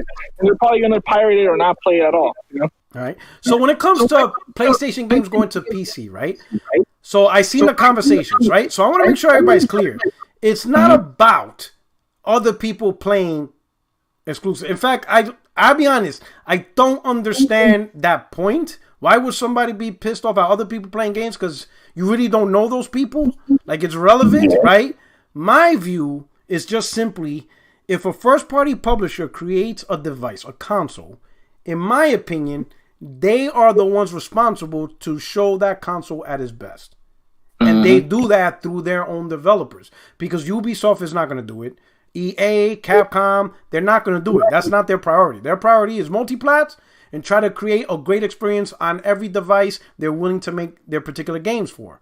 They're not solely focused on this one device, making sure it's at its best. That's not their priority, right? Their priority is just their own game and their game being great across all the devices they support. As far as PS5, I hold Sony responsible for bringing PS5 at its best because they have their own developers. In my opinion, if they go day and date, that means those studios, Naughty Dog, Santa Monica, all of them, they have to be no different than any other multi-platform provider, and they have to create an overall great game for these two platforms at the same time when the game gets released the same day. There's just, to me, I see him as a multi-platform dev. I no longer see him as, hey, all we got to worry about is PS5, that's it, and that's the end of the story. No. You mean like Xbox? Yeah, that's exactly it. So in my mind, to me, a multi-platform dev is literally that. Someone who develops games on more than one platform. It doesn't have to be 3 or 4. It just needs to be more than one. So in this case, Sony developers day and date would be PlayStation 5 and PC at the same time. All the various configurations of PC, however they do it. Boom. Now, sure, there's tools to make it easier, but it's never going to be as easy as an individual, platform, and that's all you got to worry about. So in my mind, PC and PS5 or PC and a PlayStation platform is the same thing in Sony's eyes. It is a device that you play games and they're going to release their games on. So in my opinion, I'm going to go with the PC route. Because guess what? With the PC route, I'm going to have the options that you guys have. I can decide the level of performance I want, right? I could do mods, And chances are, and I would not put it past, for the PC side, Sony's not going to charge for online play. Nope. But they'll charge it on the console gamers, which I think is a fucking crime, bro. Exactly what Microsoft is doing. I think that's the biggest bullshit. I was talking about it. Okay, it's okay. Go ahead. No, I was mentioning this earlier on another, somewhere else, right? That another thing, Steam is great as it is. They give Steam sales and all that stuff that you see on the stores every season, and I'm like, yeah, that's great and all, but there's also other storefronts out here on the internet. Whether you got more choices. Yeah, you got plenty of stuff. You know what I mean? Whether you want to go G2A or CD keys, CD keys, Humble bundles. Gaming. Yeah, yo, you got crazy shit. Even Epic Games, they're giving out free games. If you don't Epic Games, place you're looking for in one spot, you can go to another one. Like, that's why that's the freedom. Like, you can do stuff like that. Like, it's like actually shopping. It's like actually shopping right on your platform. Yeah. There's like literally a website called Cheap Digital Download. You can just type the name, let's say Assassin's Creed Origins, and it grabs the data from all the websites, all the official ones, and all like the G2As, and it tells you this is the best price. These are the ratings. You want to see if they're sketchy or not. Here's the ratings, and then you can buy if you want. You can find the cheapest game there. That's how D-Bash tried to pay me back my bet with a goddamn Assassin's Unicree code for $1. He thought he was slick. So just so that everybody knows, so I lost the bet with Poster. Because just a little backstory. So me and Poster bet that Miles Morales, we only bet that game would not be on PC by November 2022, which is 2 years. Now this bet was done like early 2020. This was even before the talk of PlayStation games going on PC or Horizon Zero Dawn. Like it was way before. So it was like whatever. But anyway, that's why you that spicy like that on that podcast. I remember jumping in there. Yeah. So I made the bet with him for $60, right? I lost the bet. I was like, oh shit, this shit actually, because Sony made the announcement and that Miles Morales was coming out in the fall. So I'm not gonna be, a fuckboy and play semantics. So I just paid him that day. Like I gave him the money, like within an hour of me finding out Miles Morales will be coming out PC. I wasn't going to play semantics of, I'm not doing that. He won the bet fair and square. I did it that day. But why can't other people just be as real? My man D-Batch tried to pay me with $1 Unity code. Like, it was it wasn't even a lie. It was a $20 bet. Just $20. He was going to give me Assassin's Creed Unity. And he got that shit from CD Keys for $1. Listen, if you're online and you're on these podcasts talking, you got at least $10, bro. Like bro, you're gonna stoop that low to buy a $1 code? Come on, bro. Even I was surprised. It took me a year of talking shit for him to finally pay me. Because I was I was like, fuck it, I'm gonna just drag his name every day. And I did, bro. He couldn't take it no more. P-Rock, at least he's not the biggest fraud like Baron. Like who? What Baron? Oh, Baron, what did Baron do? Oh man, how many times he lost bets and then he never showed up again? Oh yeah, Baron loses, but like you can't bet. You can't bet Baron. That dude loses every time, bro. Oh, he loses everything. Yeah, he will never pay you, bro. Man, man, he be losing his own wrestling matches. Like you can't pay that guy. Like you can't bet that guy. Like oh snap, you know what I'm saying? So so we're gonna go to the next topic. Well, this is an impromptu topic. You know what I'm saying? So my man, Just a Guy. You know what I'm saying? And I'm glad you guys are here so you guys can moderate. You guys could chime in, right? You guys are PC gamers. But Just a Guy says he doesn't agree with me with the potential way forward Sony has with live service games. So Just a Guy, state your grievances. Well, basically, I just feel that you said that PlayStation would make live service the face of gaming, and that would be worse than their games going to PC day and date, and I don't agree with that. I think PlayStation putting their games on PC day and date is the absolute worst thing that they could do, and I also think that they took a massive L yesterday. Okay, go ahead. Tell me. Elaborate. Elaborate why day and date on PC is worse than my assumption of PlayStation going live service as the main thing of PlayStation. Okay, well, you see how Spider-Man Miles Morales and the original. It's been 4 years since the Spider-Man Miles Morales came out. 4 years ago was when I got a PlayStation. Okay. So if they put their games on PC day one, I will have no reason to have that PlayStation, and I'll keep if I don't trade in the PS5, I'll just get the PC. But if they just have, like, let's say 6-7 games that are a live service but they're exclusive to PlayStation, even though that'll be a massive change, and huh? You already said over and over again that the live service games are going to be multi-platform.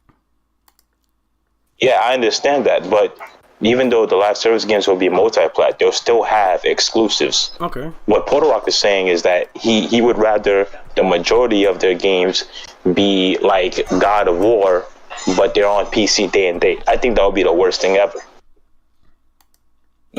I see what he means to an extent. Right, so let me. I'm gonna ask him a couple of questions. So let me ask you this: why do you like PlayStation right now? What is attracting you about PlayStation? Like, what's the main crutch of PlayStation? After the massive L that they took yesterday. No. Besides the massive L, besides any of that, ignore what they're doing on What PC. made you buy the PlayStation What makes you fucks with PlayStation? Ignore the decision about PC. What exclusives?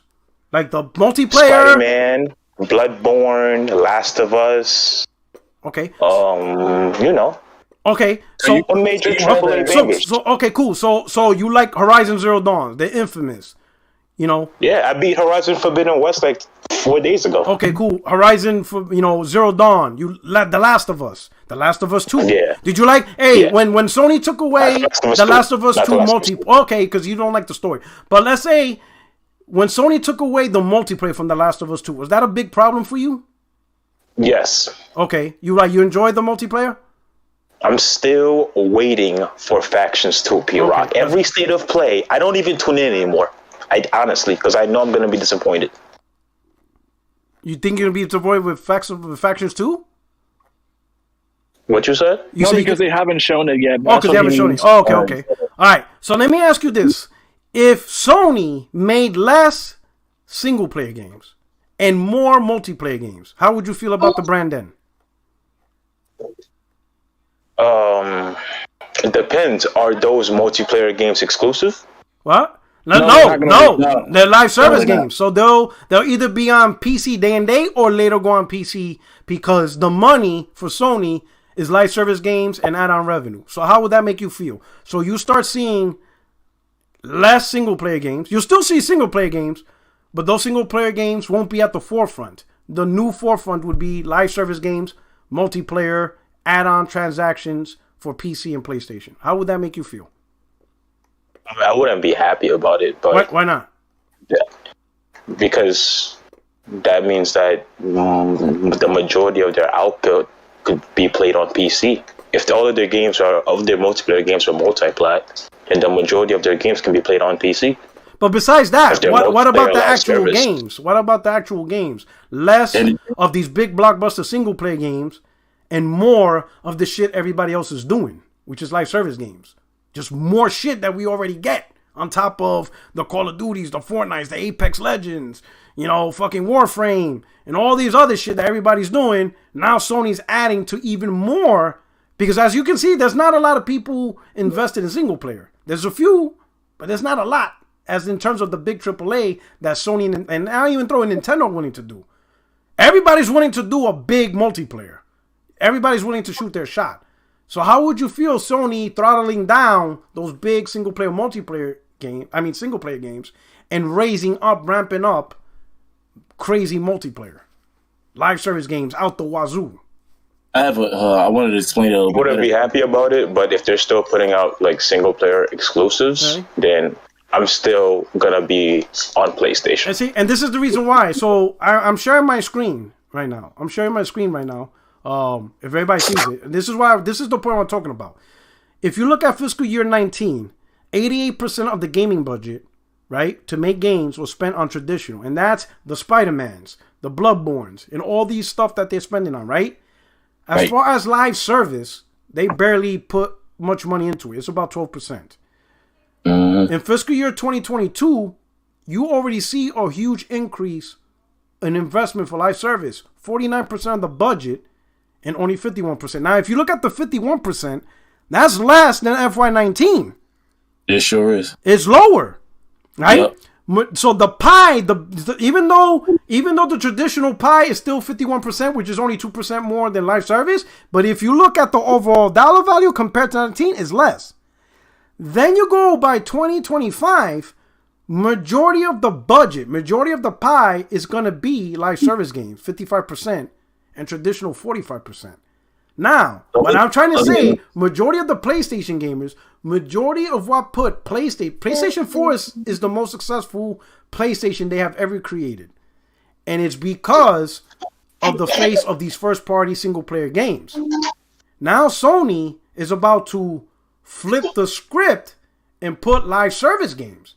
Now, I'm not that interested. Like, I'm not saying I hate live service games. That's cool. But I am not interested in live service games to the point that that's your face and that's what you do. That's not what I'm with PlayStation for. Where single player is like the second afterthought. And I guarantee, and a lot of PlayStation players are agreeing. They're not buying, even though they're, live service games are successful, but to the point where the first party is like gonna allocate majority of the budget to make all these like how many goddamn live service games do we need? Especially in the industry. You're exaggerating when they say 10. I think, like what you said, they're going to start off with like 3, maybe 5. And depending on how that goes, they'll either dial it up or dial it back. That's what I thought. Yeah. But look at the image. Jim Ryan, listen, But this these is things people, can change, Rock. They're not like static. But people got to listen. This image, Jim Ryan, and I heard him say it himself. He's talking to his investors. This is the plan. This is not like, an insider. He talked to the investors himself. This is what they're doing. This is not, the decision's already done. It's not like they're still thinking about it or this. No, it's done. I'm gonna be real with you, Q-Rock. I don't hate these live service games nearly as much as you guys seem to do. I don't love them. Don't get me wrong. I don't play Fortnite. But I wouldn't mind a Factions 2 that's live service. Honestly. Listen, but like I said, I don't mind a few. But when you flip right now, the face of Sony is the single player game. In fact, I think we can all agree Sony and Nintendo were really the only ones out there and I think we all agree everybody in the industry was against single player games. Let's not bullshit ourselves. Even Phil Spencer himself said, and that sentiment was said by EA, Ubisoft. Everybody was talking about that the days of single player games are dying. It's not really that big of investment. Sony and Nintendo were really the only ones out there that was like, nah, we're gonna push a whole bunch of single player games, and these games are gonna be the blockbuster face of our brand. Now everybody sees the value of single player games, and now they're coming back to it, right? Now Sony is about to flip. All right, go ahead. Here's my question, right? Name me whoever, any of you guys. Can you name me one company that does single player games as good as PlayStation? Nintendo's the closest. Yeah, Nintendo is the closest, right? Nintendo. But Nintendo, we can all agree, it's not really a third-party console. No. But you said anybody. Now, if you would have said third party, then I would have not said no. I'm just like I'm getting to the point, right? Yeah. But really, it's Nintendo. That's it. Right, Nintendo, right? And then which platform is like the biggest when it comes to live service and AAA game sales? PlayStation and PC, right? So PlayStation has the advantage of their console being super successful because a lot of people love to play Fortnite and all that other shit there. And all on top of that, they have this huge catalog of single player games that nobody's making. The problem with that Porter Rock is saying is that they want to flip that around and saturate the market with more live service games and less of what makes their console, I will give a silver lining. They could do both. Right. I will give a silver lining on this one. If I do look at the chart, though. Yeah, the silver lining is all these games on PC day one. No. Man, you ain't messing with me, bro. Who you talking to? Now I'm playing. Real quick, there's only one silver lining, though. It's like the traditional bar is increased Slightly. compared to where the other two. Yeah, but slightly. But look at the live service bar. That shit. But hold on, you also got to take into account the fact that a live service game takes a lot more money and effort than a game like God of War, Spider-Man. No matter how well it's no matter how critically acclaimed that game is and how expensive the budget, how much praise, how much it sells, it's still gonna take a single player game is not gonna compare to a live service game in terms of budget. If what Sony wants to do, and I'm pretty sure it is make a AAA live service game that blows the competition out of the water. They want to compete with the Fortnites, so I'm not surprised that it's going to take this much money. So I completely understand the business side, like in terms of how much more revenue, because they were sure, if you look on the left side of the screen, Sony's predicting that it's going to be digital add-on content that's going to provide majority of the money. Hell, they're predicting $24 billion just by add-on content. So I completely understand the business side of Sony. But me personally, I didn't buy a console to play live service games. The majority of these gamers, the majority of us, Sony's growth and putting their name on their face out there was based on the success and how amazing these live service games and these single player games and it just took form, whatever, right? It wasn't the live service games that put Sony on the map. Sure, it's making the money, but everybody's looking towards PlayStation's ability to make these amazing single player games when barely anyone was doing it. Now Sony's about to go away from that. Now, are we supposed to just accept that? I'm gonna be honest. I'm not feeling that. That's why I said I'd rather have the day and date, because at least, sure, it's day and date, but at least I'm still getting the games I really want. Vice exclusive, but now 30. You have no reason to own the console. Yeah, like if you're barely making single player games, I'm like, God damn, you might, like PlayStation might be my secondary afterthought. Let's say if PlayStation games are still exclusive, right? But if it's barely any single player games, because it's mostly live service, then PlayStation might go from my primary platform to now a secondary. I just play it when it does the occasional single player game. Like, I'm not going to invest in it as much because you took away the very thing that I enjoy most. That's why I'm saying, to me, this is worse than day and date, because you're making content I don't give a shit about. Yeah, let's be real. With the live service games, usually they tend to be they're not complete games. It's Halo Infinite. Yeah, it's pretty much. Listen, all live service games. Destiny didn't hit when it first. Yeah, Destiny when it first came out didn't hit. That shit had all. In fact, if it wasn't until The Taken King where it really took off, and they had to reorganize a whole bunch of shit. Right? Yeah, the same thing happened with Destiny 2. Yeah. People were like, this is Destiny 1 all over again. And then when the third expansion came out, people were like, okay, that's it. Yeah, you know what I'm saying? So live service games normally rarely come out, even Warframe. Warframe wasn't a big hit. You know, it eventually grew to that. Fortnite. People don't even remember Fortnite wasn't even a battle royale. It wasn't even that when it first came out. But they're investing $40 billion, so I don't think they're gonna drop these service games half baked if they're putting $40 billion. That's the thing. How long will it take to get their audience though? Like that's mostly is like when they first start off a live service game, they gotta get the audience there in order to actually make the money. Sure, you can have a bunch of. I think you need to drop a game of content, and then the audience will come, rather than wait for the audience to come before you drop content. That's bad. No, so they're gonna drop the game. It's gonna get its Halo Infinite bullshit, and you're gonna have to wait till like season 5 for it to finally be available. Warlock, shout out to Warlock God. Hold on, Warlock God. He's a channel member. He said live service games cannot be exclusive to one console. I'm Team PlayStation, but even I know it can't work because the revenue for live service made on multiple consoles. Hey, Warlock, I'm not arguing that live service game be exclusive. That's not what I'm arguing. What I'm arguing is that live service games now becomes the face of PlayStation, and single player games takes a backseat. That's really what I'm talking about. And shout out to Bobo Country. He says they'll lose me after 25 years of exclusively PS. That's what I'm talking about. Right now, the face of PS is the single player games. That doesn't mean Fortnite's not successful, Apex not successful. Hell, it doesn't mean that the live service games from PlayStation won't be successful. They'll be successful. But the priority should be at the face of the brand, the first party. Now, I get it. It's about business. So if the priority for the company is whatever makes them the most money, so in Sony's view, that's live service games. But depending how they do it, if they make less and less single player games and more live service games, I'm gonna be like, they're making mad content that I'm not gonna play. So why don't you just focus on one or two? You know, what do I do? What happened?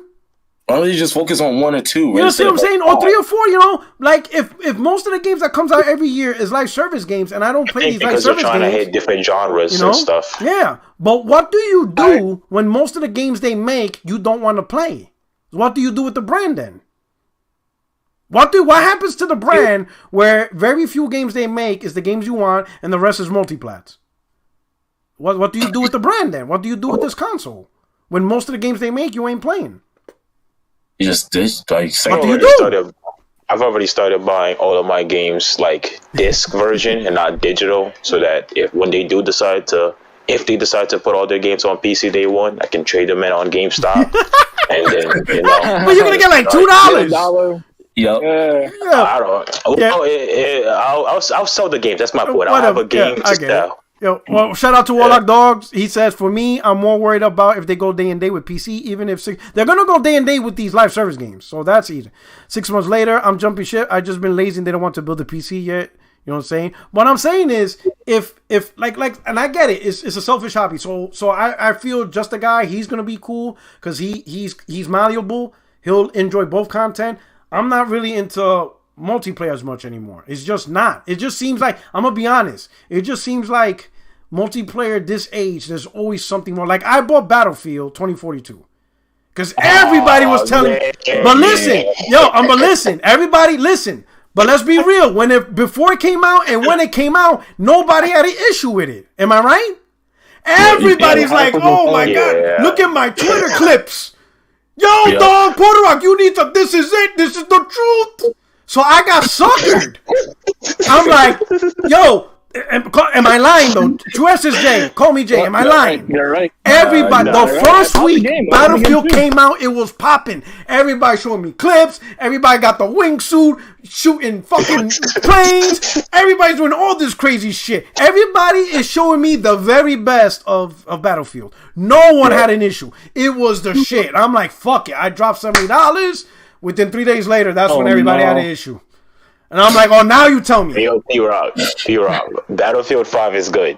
Man, I'm done, bro. Listen, I'm done. I'm done with Listen, the only multiplayer game I'm going to fuck with is going to be Street Fighter 6. I'm not touching I'm done with multi. There's always something wrong with these shits. It's always incomplete. I'm so tired of this incomplete shit.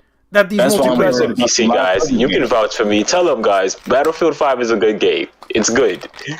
I don't believe you, dog. I don't believe you. You need more people. Listen, I'm like Jay-Z. We don't believe you. You need more people. I'm done. You know what happened? I'm done. Listen. You happen to play one of the worst Battlefields. After so many years of people shitting on Battlefield 5. People shit on Battlefield 5. Then people be like, Call of Duty. And then, Call of Duty's trash. I'm like, what the fuck? Like, almost every game is incomplete. Every give it a shot, P-Rock. No. That shit better be a PS Plus game. Battlefield 5 better be a PS Plus. Listen, so Battlefield 5 is alright. Given on PS Plus. Yeah, it was given a PS. I think you should. I think I have it. Yeah, try it, P-Rock. Listen, man, I'm gonna be real. Shooter. I'm gonna be real. I ain't got that much drive on my SSD. Yo, P-Rock. Guess what? I just found out earlier. They just charged me a whole year of PS Now just now. Oh shit! They got you, dog. They got you. They didn't even give you a warning. They didn't even send you an email. They just said swipe. 2023. I was like, oh, come on. Well, it looks like you down with them classics. You're gonna get them classics, though. Enjoy them classics. I'm gonna be on. Hey, at least you got trophies. Yeah, I'll take that. I wanted to add to the Battlefield talk because he said Battlefield 5 is really good. In my opinion, Battlefield 1 is. I know it is. I have it, but I think Battlefield 1 is better because what Battlefield is best at doing, except for Battlefield 2042, is making you feel like you're in a fucking war, like everybody's screaming and like all these tanks and shit. But Battlefield 5 didn't really have the essence that 1 had. And in Battlefield 1, when you take like the zones and they tell you to push to the next one, all your characters are screaming in. And it makes you feel like you really did play the worst one, P-Rock. I didn't pick the worst one. The community. Bro. It was a unanimous vote. Nah, you know what it was? It was that trailer, P-Rock. They tricked all of us with that trailer. I'm telling you. No, the Battlefield 2042 launch trailer and the tournament, bro. When the freaking rocket launcher. But it wasn't just a trailer. People were playing the game. Yo, I will be honest. Out of all the games over last year in 2021, where I saw the most clips, on Twitter that people actually bothered to post gameplay clips, it was Battlefield. I saw a dude flying around the tornado. Yeah. For like 5 minutes. I made a joke, right? I made a joke. Yo, I made a joke. People thought that I was playing with them. So I made a joke, be like, motherfucker, we out here dying and you doing this shit? And people be like, yo, this dude left his team. Yo, everybody thought it was funny, because I thought it was funny too. But yo, I'm like, yo, this shit's badass. I'm going to be honest. Y'all, these dudes sold me Battlefield. I was like, holy shit. And then when I got there, I started playing. It's fun. Then everybody's leaving. I couldn't get nobody to play. I'm like, yo, you want to play? Nah, that shit's trash, dog. You gotta get motherfucker, you posted all them clips. P-Rock, I'm gonna do you a favor. I'm gonna just tell you what the good Battlefields are. They're Bad Company 2, 4, but that's back 5, in the days, man. Listen, and 1. Maybe 1. Maybe. Listen, I ain't by to play old games. Battlefield 5's not old. No, you said Battlefield Bad Company. I don't think that's even playable on the PS5. I'll go back to 4. Yeah, you can't play Bad Company. I'm sorry. Yeah, I can't even play. PlayStation 5 Tactics Company is trash. That's actually why PS Now. You can play on PS Now, bro. No. You're not sucking with that bullshit. Hell nah. I don't got that shit. Man, I'm on Essential. Join me on Premium. Nah, I got the Essential. I got the Essential package. That's it. And my Essential, I got the basic bitch package. And that's just good to like 2026, 7, 8. Because I bought that shit at $30. I got the basic bitch package for like the next 10 years. They only charge me. They charge me $60 for the year. Does that still count? Do they still convert that over to the premium? Oh yeah. So if they charge you $60 for PS Now, you got premium. All right. So I got the premium anyway. Yeah, and then we found out they're not gonna do the fuck shit about make up difference. No, so you good with premium. Thanks. I mean, if you're interested in PS, I think they stopped it. But in the beginning, if you were able to rack up on PS Now, you would have been able to rack up on PS Premium for a couple of years. Sheesh. Yeah. Yeah, they were smart about that because they said that the one that converts is PS Now, not PS Plus. So people were trying to scramble and do it, but they're like, nah, bro, I'm just going to cut that shit off. Some people got away. Some people bought because Sony probably saw the volume of PS Now because Sony said when they made the statement, PS Now automatically converts to premium. They probably saw a huge spike on PS Now fucking cards, and they were like, oh, wait a minute, we got to cut this shit now before it gets out of hand. We never had Now the whole time it was out. Now you all of a sudden... like Sony rocking for like the last 4 years, only 3 million subscribers, and now this shit went up to 12 million. They're like, hold the fuck up! Yeah. They're like, wait a minute. They're like, yo, we stopping this shit. Yo, shout out to my man. Wait, hold up. Let me shout out to my M's Odyssey with the super chat. He said 90% of peeps don't want to deal with PC drivers, settings, graphic cards, 1440p, cheaters, etc. We just want to plug and play on a 4K TV, especially kids.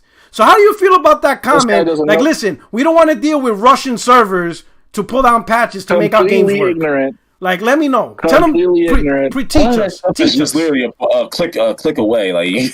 Okay, this is as easy as it is. You install everything, right? Like you install your hardware or whatever. Okay. You launch Windows. You go to check for updates, and it'll look for the generic update drivers for everything. You just gotta click update. Wait, on Windows or on Steam? And then, no, Windows. It'll just say check for updates, and it'll be like, oh, you got an NVIDIA card? Here's a driver for it. You got a CPU for AMD? Do you have to use Windows for PC? Like, could you use like like Linux to like play games on Steam? But it's not as supported, right? Good. No, it's actually fine. Because Steam got Linux. for years, Linux has been like, not supported at all. But Steam and Valve have put out something called Proton, I think it is, which basically reads all the DirectX calls and all this other shit from Windows and converts it in real time into a library that Linux can read and, play to you. The only problem is that a lot of the games that use anti-cheat don't really work. But if you don't care about those games, you can install SteamOS, the Linux version or whatever, into your Windows or into your computer and play all these single-player games and games that don't really have that, like the easy anti-cheat and shit like that. So the anti-cheat is mostly for multiplayer, really. Right. So the single-player games you're fine. Yeah, pretty much. Yes. It's like you can't. It's like that's why. So let's say like Starfield. You should be able to play Starfield on Linux. It depends. No, it depends, because if it comes out on Steam, which I think it will, it'll support something like probably Vulkan or DirectX 11. If it's on a Windows Store game, I don't think it will, because Microsoft. But it's coming out. It's coming out on Steam. Starfield. Yeah. Let's be honest. Every Xbox game is coming to Steam. Yeah, because the reason why I just want to piss off Xbox fanboys with Linux. So when they be like, thank you for supporting Windows, I'm like, bitch, I'm on Linux. But I'm excited for what it's a multiplat on Linux. Best on Linux. Windows comes with a bunch of bloatware and a bunch of crap that I don't really give a shit about and just makes my computer laggy or whatever. So what do you use? Linux is complete.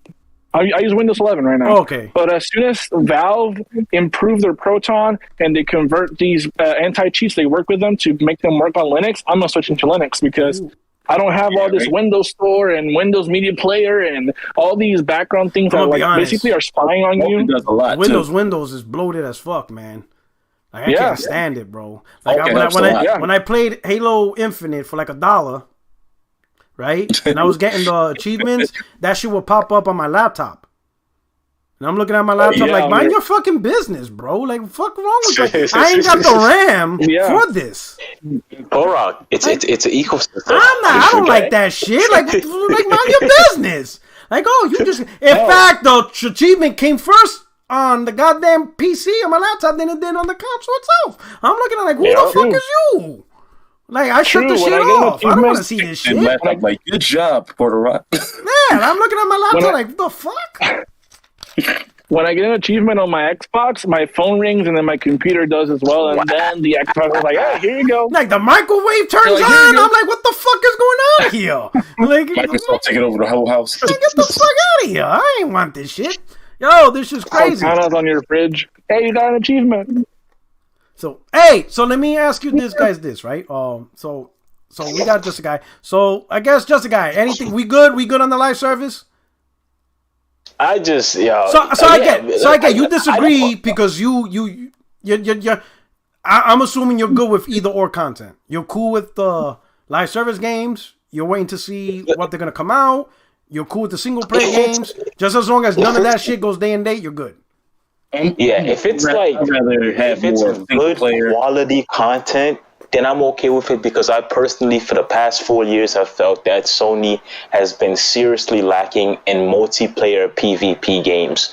Like, there is no excuse for Ghost of Tsushima not to have a PvP. Come on, it's literally samurais with swords. Are you kidding me? Okay, so I agree, Sony does. I always said Sony does.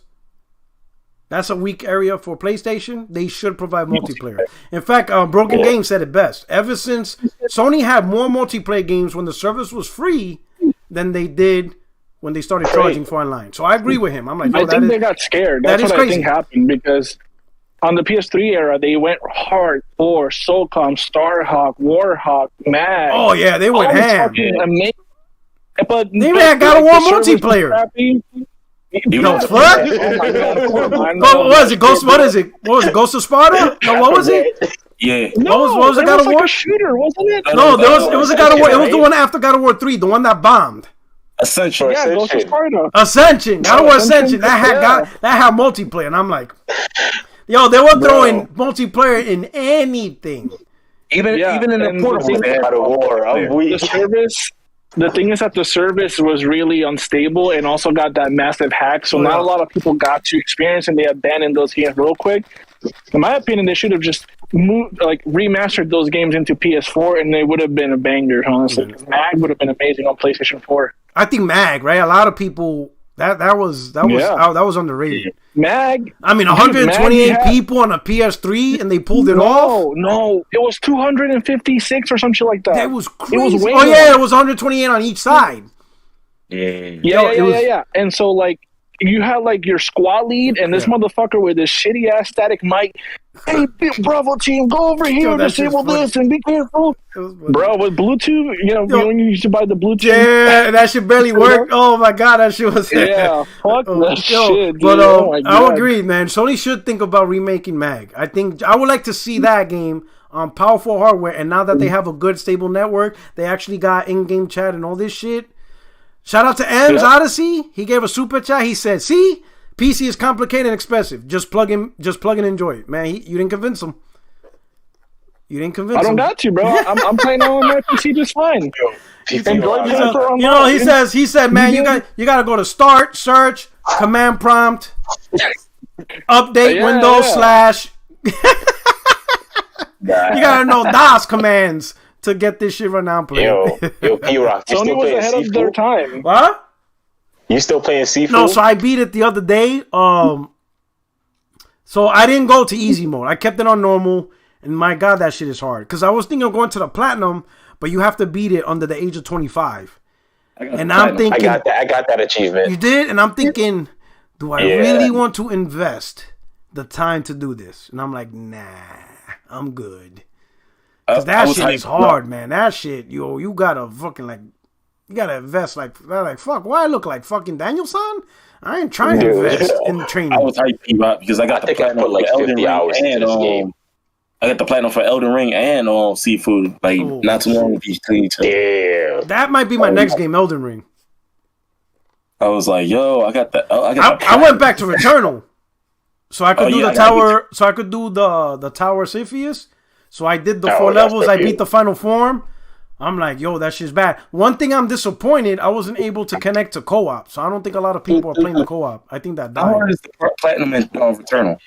I didn't platinum Returnal because I wasn't going to do all that headhunting shit. Like, nah, dog. That's just too hard. Because the thing is, to find whatever they were looking for is like randomized. So you have to be on a specific board to find. I'm like, nah, I'm not doing that. That's a lot of time invested.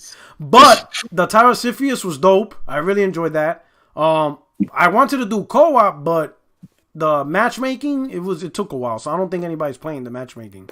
I don't think there wasn't a big crowd. So I was like, man, I wanted to try the co-op, but no one's really playing it, which is a shame, man. That to me, so far, that was my game of the year for 2021. I love that goddamn game, Returnal. I fucking love it. I think Jessica Guy was right about this. Like, I think that was you said that. Like with Ghost of Tsushima, I'm still playing through that right now. About to go finish that. I gotta do that. You're right. I gotta do the expansion pack. I didn't do that. Yeah, I gotta do that. I gotta go back to that. You missed the story is really good, but it's not better than the original. But, it's smaller. But it's good. It's all about Jin. Sorry, it's all about Jin dealing with the trauma of seeing his father die in front of him. Oh, okay. That's cool. But yeah, that game is awesome, man. Sucker Punch really knocked it out the park with that one. But the fact that maybe PvP would have been a little bit more of a good idea. But co-op, I don't even play co-op. They even had like full scale and like you know what I mean. Think about it like the full scale like invasion from the Mongols. Like imagine that the intro, right? But PvP. That would have been dope. The reason why I think they didn't do it is because it was more of a test. Like their multiplayer was more of a test rather than like them actually going all four with it. And it's a lot easier to make a online structure where it's like you, the character, hit this enemy here, boom, there you go. Rather than having to deal with two characters fighting at the same time in like live, right? And reading both movements and making it all work seamless and not be laggy and shit like that. Especially for a game that'll be about swords, basically. So what's the excuse for Factions 2 then? Because that already had a base. Bro, I don't know what the fuck they're doing, man. I thought that was gonna like launch like a year or two after. That's what I'm saying. What happened was they fucking, they changed the plan. So now it's gonna be a mainstream individual live service game. So it's probably gonna be. It's probably gonna. Yeah, but let me put it this way. So not to make excuses, they probably worked on the multiplayer while, Naughty Dog probably went normal strategy. We're going to release part 2. We're going to have the multiplayer. No different than The Last of Us. Then at a certain point, Sony decided, we're doing dedicated live service strategy. You got to cut that out. And you got to follow this plan now. Which probably made Naughty Dog like, well, what the fuck? Now we got to do a whole new different strategy for factions. If you want this to be a 10-year game, that's a whole new, like you said, live service game is a lot harder because you got to sustain it for years. It's even though multiplayer technically by right is a live service game, but it's not the same because people are used to multiplayer on a game and don't expect that game to last 10 years with additional content for 10 years. Everybody got that. Everybody knows it's limited. But that's probably not what Sony wants. Probably Sony wants straight up factions and that this faction is going to last 10, 20 years or whatever, like Fortnite. That's a whole different strategy. If it comes out with or under the Last of Us 2 game, then it lives and dies by that game, basically. Like the first one did. Like even though it's still being played, it's not being supported. It's not being added onto because it died with the Last of Us 1, basically. And then also maybe the content, what content's available. Okay, gotcha. And the multiplayer is still popping. Sorry about that. A shitload of money transactions. So that's the big part of that motherfucker. Yeah, it is what it is. So I would imagine halfway into production, they said, cut that shit out. We need to move forward like this. So now, who knows? Maybe they had to start from scratch, or maybe they had to redesign. Who knows? But I think that this whole live service game threw a wrench for Naughty Dog, and now Naughty Dog looks like the bad guy. But in reality, they're just doing what the big corp wants. They want big live service games. So that's what Naughty Dog is bringing, which means factions is a whole new entity in itself. I'm also glad that they're doing this because if we really look at the grand scheme of things, factions can literally be anything. It's not limited by nothing. It's a fucked up world with a bunch of clickers and shit. They can make a battle royale. They can make a DMZ zone like Escape from Tarkov. I think PvP, PvE. Imagine battle royale, but with clickers. Like you're fighting each other. But also all the clickers and all this stuff fucking everybody up. So you can't camp. So it's not like you could camp and be like, I'm going to get... Clickers are after you too. You got to stay moving. You think the clickers are going to be like the red zone? No, I think... No. I think they're still going to get the red zone and clickers. They're going to fuck everything up. I think... Yeah, what I think is going to happen, also with the extraction zone, if they do make it, is every 5 minutes an alarm goes off. Like a tsunami's coming, what? Right? And every time that happens, more clickers and bloaters and all this other shit come out of everywhere. So people that are camping, they're just gonna get surrounded and they're just gonna die. So you have to keep moving. I want factions too to be like DayZ, but on like steroids. I'm talking every type of feature. I want like clans. You should be able to like tie up players and hold them for hostage and ransom, all that stuff.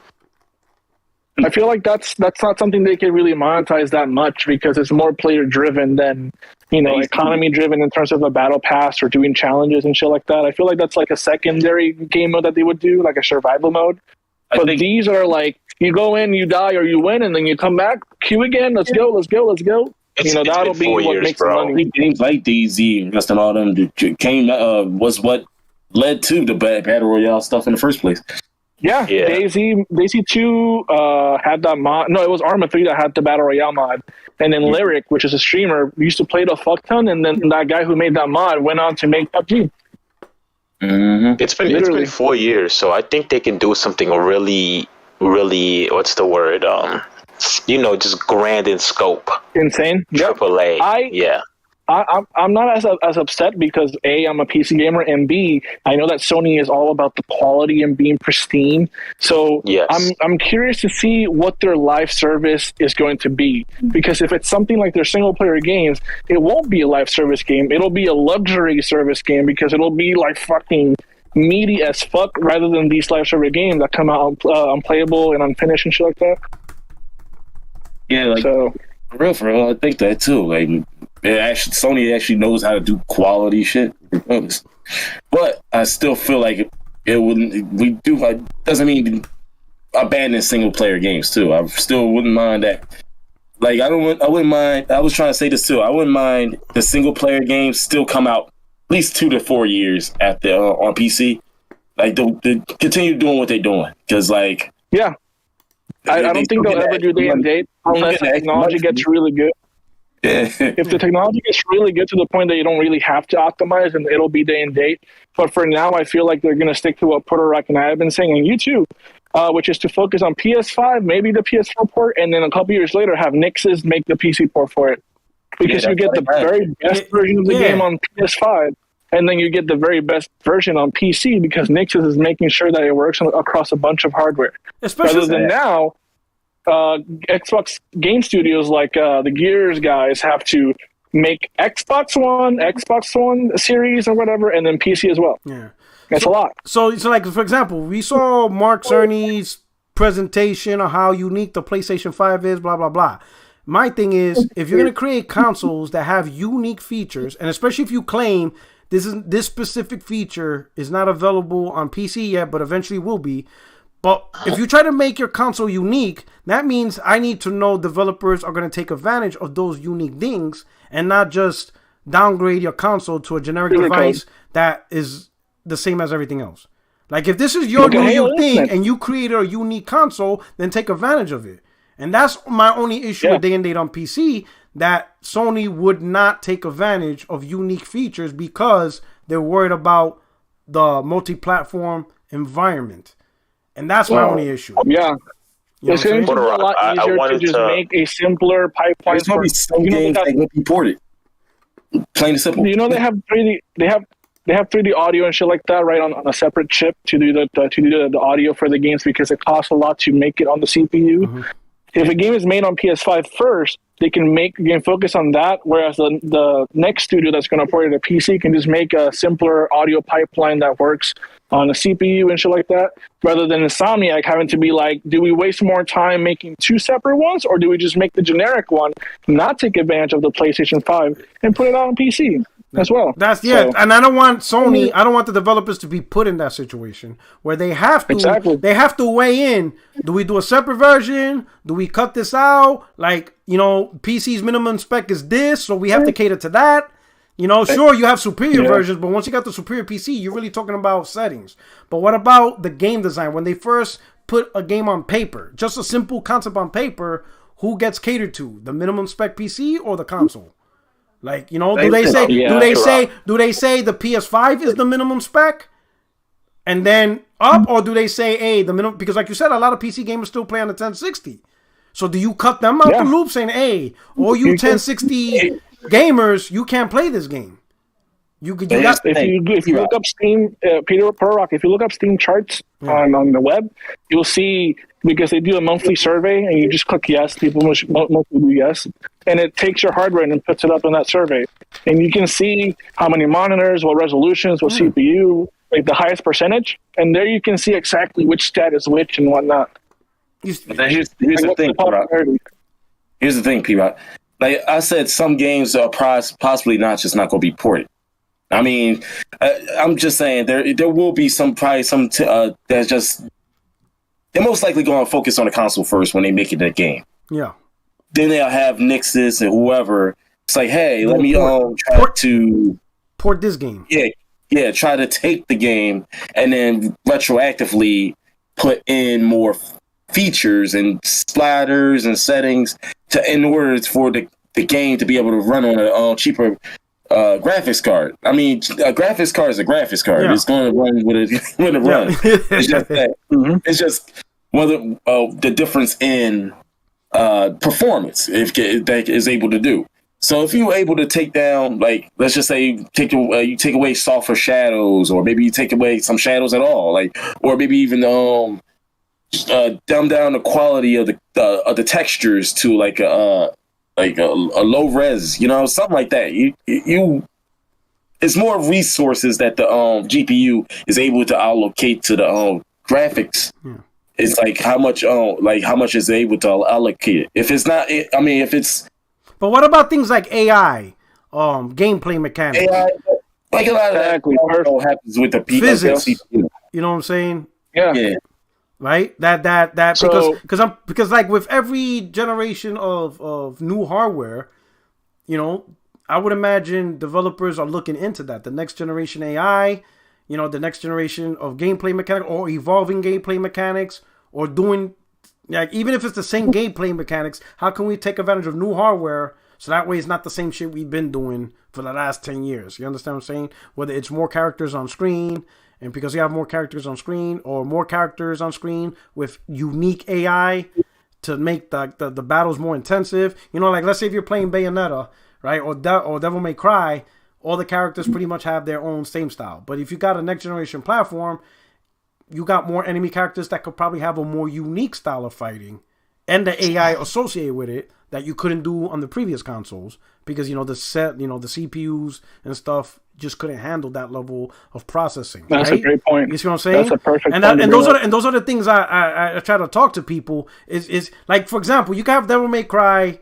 built on the PS3, but based on that, or on the 360, or the CPUs or the PCs of that time, they're capped on the level of AI, how the enemy's going to attack you, the moves, and how many individual characters with unique move sets in AI you're able going to process. Now you fast forward to the PS5, Series X, and the PCs of today, you probably can have more characters on screen, but not just more characters on screen. Each of those characters can have more unique AI and more unique fighting style. So you can have this more unique game of Devil May Cry with more unique fighting styles, which then in terms of to combat that, we're going to give Dante even more unique fighting capabilities.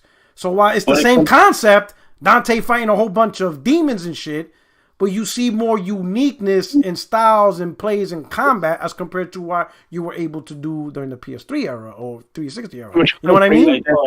That's what I was thinking about when it came to like Devil May Cry 4 Special Edition and Devil May Cry 5. There's a thing called Legendary Dark Knight mode, which overruns the entire area with like hundreds of enemies on you, and you can just attack everything. Yeah, you see what I'm saying? Yeah, so of course not everybody be able to run that. Yeah, you see what I'm saying? Yeah, that's gonna be now, but what if that mode? What would it take for that mode to be the default mode? Meaning that's not like a special mode that only certain people can do. Like, no, this is Devil May Cry. Like Legendary Dark mode, that's the standard template. How many PCs will be left out if they made that decision? You see what I'm saying? Yeah, I think it may be overthinking. You would have to raise the bar for minimum spec. Minimum spec would be raised. You're balancing the budget on the CPU because it's not just AI interactions, but other things around the world interacting and making sure collision effects, all that shit has to play. That's why we have octa-core CPUs as the base nowadays. Like a lot of people are running octa-core CPUs now easily. AMD and Intel it too. So. I think you guys may be overthinking it a little bit because, like, I think PlayStation with the PS5, Mark Cerny said that one of the biggest and best things about the PS5 is the fact that they can sort of stream a whole bunch of data and use the SSD as like some sort of digital RAM. So whatever games they can't. How is that different? Like, that's not the same as what Pororaki is explaining because you can't stream what an AI is going to do. That's something you have to calculate on the CPU. You know what I mean? So when it comes to I was gonna say that the second part. I was gonna say that if the game can't run on the PC, then it'll just stay exclusive to PlayStation a little longer before they put it on PC. So Mark Cerny has a great presentation, but do not believe for a second PC won't get the same technology and not only get it, but do it better. It's just the nature of the beast. Like in fact, the PC SSD M2 hard drives, when you put it on your PlayStation, it actually performs better than the one that comes in the console. So I talked to guys who got like the Samsung Pro or whatever, the Pro whatever. They're actually running their games off the extended drive than the actual base SSD because it performs better. I've seen that. Yeah. So like the PS5. So the PS5 native SSD, that's just storage for them. They're actually opting to use the actual SSD they bought because I think it's like 7.5 gigs, and it actually truly maxes out what the PS5 could do. And I'm like, holy shit. So there's also something that someone did on PC is that they bought like a 3090 that has like 24 gigs of RAM, and they put Skyrim on the VRAM and played it through there. Like they're playing the game with the graphics card and the VRAM as memory. Because that's freaking insane. So so the only thing that holds back, and it's just nature of the PC, is that the majority of gamers are still on the 1060. So it's not like console. So it's not like console. You can cut the umbilical cord. Like when PlayStation is ready to cut the PS4, it's done. It's a decision, a snap of a finger. You can't do that on PC. You can't just easily cut 60% of gamers because you're gonna lose a lot of money. You're gonna lose a lot of money. You know, whatever games they can put on PC, they'll just keep it exclusive on PlayStation longer. But here's the thing too, right? Like we talk about the 1060 and everything. Yeah, it's not it's just nowhere near as capable as it was when it first came out. No, it's not. Yeah, like a 1080. Remember, 1080 Ti was the business. That shit was God's country, boy. The PC gamers with that 1080 Ti, boy, you couldn't go a day without hearing shit talking. I got that 1080 Ti. I'm like, holy shit. These dudes are they're in their groove. They're in their groove with this 1080 Ti. Now, boy, go ahead and say somebody you got a 1080 Ti. See how fast they'll laugh at you. Well, look at I'm looking at 1060 real quick. 1060 should, even in the latest titles nowadays, should be a little bit serviceable, even at 1080p. And even, but that's low. Yeah, or low. On low? Yeah. Oh, come on. That shit looks like the Nintendo Switch, dog. I'm not a PC gamer, and I'll be on medium. 40p. Oh, that shit gonna look like Vaseline on the screen. Like I said, the Nintendo Switch be like 440, like 540p or something like that. I don't know what the. But the screen is a lot smaller, so the resolution being worse isn't that bad for me. Yeah, so like I said, it's not a lot. We're all aiming at 4K, but the thing about it is, like 1440p or lower, or not even 1440p. That's still too high. Maybe like 1080p, low, medium, maybe. Like a lot of the games could run really decently still. You know, I would say 1080p Ultra. I'd say that's serviceable. You're gonna get a great looking game at that. The thing is that it's possible. The thing is that a lot of the most popular games are like either old games or games that were made with low end hardware in mind, like Valorant. Yeah. So you don't really need to upgrade your computer or your laptop to play these new games that you want. You can just pop it in and there you go. Because they're smart. They're smart to make sure that the entire audience, or as much as the entire audience of PC they can get, is able to play their game. Like Valorant. Yeah, and even Apex Legends, right? You can still go. Yeah, even if you can't, people go into the config files or just force the engine to run everything even shittier just so that it runs on their computer. Literally. There was a guy, you can also stream your games. Yeah. It's called Low Spec Gamer. He goes into games and makes them look like shit just to run them on like portable handhelds. And it's like, it's possible. It's possible. To use that shit called Can You Run It? And Can you run it? That's what he's running. Oh shit! I'll tell you, PC gamers are off the hook. The motherfuckers will do anything. this was the joint back then. Like this was like during like the early when I first like matter of fact like during the 7th gen. Yeah. Where it's like, can you run it? And like I remember the back in those days it was, but does it run Crysis? Yo, that shit is fun. Yep. They're like, BMW will announce a new car, but does it run Crysis? I'm like, oh my god, these motherfuckers can't even talk about a car. I remember that was the biggest meme, but because Crysis, when that shit came out, that shit tested PCs gamers. Yeah, it really did. You know what's sad? That game wasn't even that good. You know what? I thought it was good. But I played it long after the hype on console. I think the big hype was just how far advanced the engine was, and the game itself was. It was advanced. It was ahead of its time, man, when it came to graphics. You mean Crysis? Yeah, Crysis at the time, like holy shit. Yeah, the problem with Crysis is that when it was built with single thread in mind, which was like what Intel was doing. Yeah. So they didn't have a lot of cores, but their threads were really fast and really powerful.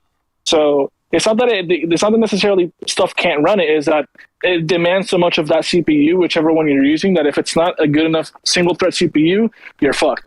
But that's pretty much it. It is what it is. All right, so I'm gonna cut this podcast short. You know what I'm saying? Obviously Tuesday, 60 frames no lag. If you guys want to jump, so I gave you guys podcaster guest rights, so you can hop in anytime. So today you were guests, but tomorrow your family. So you go to the fridge and get your own damn drink.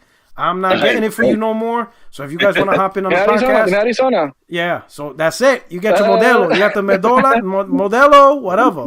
It's all up in the fridge. You know, you guys could just hop in live on air anytime you want. So you got that right. So I truly appreciate. I can't believe it took me talking shit about PC to get you guys up in here. But hey, it is what it is, all right? But hey, I'm looking forward because I'm trying to get a lot of people because we're gonna talk about the upcoming Xbox showcase. I'm gonna ask a question, and I'm gonna don't answer it now because this live is over. But I'm gonna ask what we need to define. What would be a win for the Xbox showcase? We need to have clear lines because we're not going to play this make-up shit the last minute. I need to know what is the definition of this was a great showcase. So we're about to find out. We're gonna talk about that. So come on, man. Hey, I need you guys up in there. If you could show up, because I need as much opinions as possible. The definition of this is what will make a good showcase for Xbox. So we're about to talk about that Tuesday. So anyway, man. Hey guys, thanks for rocking out. We got True SSJ, Call Me Jay. Hey, Call Me Jay, you do your own podcast or some shit? No, I just stream on Twitch, that's all. Okay, well, you stream on Twitch? So let people know where you at. Yeah, J360, that's it. I stream a lot of COD recently. Jesus Christ, bro. I mean, lately, P-Rod, I've been on, like, Z Show, and I also did some things with, like, Heart Aid and stuff. Oh, okay. I've been doing a little bit here and there. Getting a little bit better. So are you hopping on other people's stuff? Do you have something for yourself, True Jay? Not yet. Not yet. But okay, so let me know, man. We hype that shit up. Get that shit going. I'll do the first podcast with you to draw all the console fanboys to your channel. We do it, bro. We doing it. We get it popping. Let me know what you need. I got you. Yo, P-Rock know how to get your titles. P-Rock know how to help you get the clickbait titles. That's it, bro. I get you. I get all the toxicity. I get the Glimmerman. I got my Glimmerman. I'll be like, round up. Thumbnail. We're headed to True SSJ's channel. Rally up. All right, no doubt, man. Let us know. And just a guy, hey, podcast etiquette. You gotta remember, man. Right. And the reason I'm telling you this is because if you want to make it bigger, you want to hop on other people's, you gotta flow in line with what the topic is. And then when like things are dying down, hey, you can interject, be like, hey, can we talk about this? And you'll be like, yeah, what you want to talk about? I want to talk about your bullshit. People love that. Call the motherfucker out. But remember, you gotta be in line with the audience. Remember, the audience is listening to us and they want to participate. And then all of a sudden, when you throw something left field, audience be like, "Whoa, what happened? What did I miss? What the fuck's going on? What are we talking about now?" Gotcha. You know what I'm saying?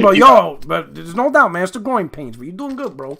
Just keep with the Xbox hate, because Xbox is trash. So just keep that shit going, man. Keep that energy going.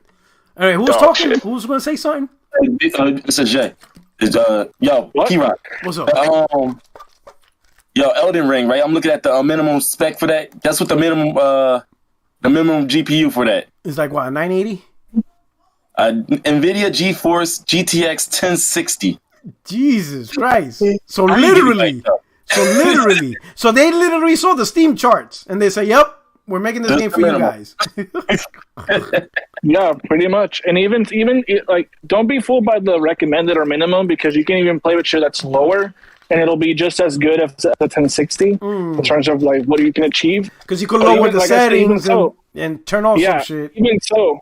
Even so, people still with some freaking 970, 960, that's even shittier, they will make that shit work if they have to. They're playing that shit at 540p.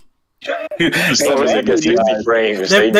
playing that shit at Xbox One graphics. They're playing Xbox Series S graphics.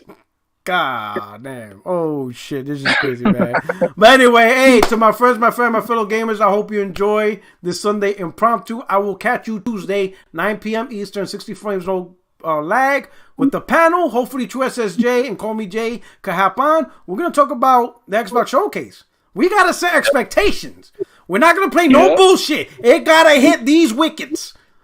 If it doesn't hit these wickets, it's trash. We gotta call it. You know what I'm saying? Wait. Well, what if they're excited about the things that they didn't show? Oh shit! Oh, man. Yo, if you know, you know what he's talking about. Listen, I'm more excited about the games I didn't show. All I'll say now, and even though all I say every year is that I just hope they deliver, and they never do, but I just hope that they fucking deliver because it's sad, man. Oh man, it's sad that we're gonna set expectations. We're gonna set the bar. Yep. We're gonna not be no tinky winky games. Nah, we're not. I don't want to hear. We'll talk about it because we're about to talk about it. No, we're gonna talk about it Tuesday. So tune in Tuesday, 60 frames, no lag. I'll see you there. Hopefully, I can see you guys there. We're gonna party it up. I'm gonna try to get J-Dub down because I got to get expectations for him. You know, Kratos. But anyway, you guys take care. Have a good night. This is your boy PorterRock77, and we're out of here. Peace. Take care, chat. Hit the like button.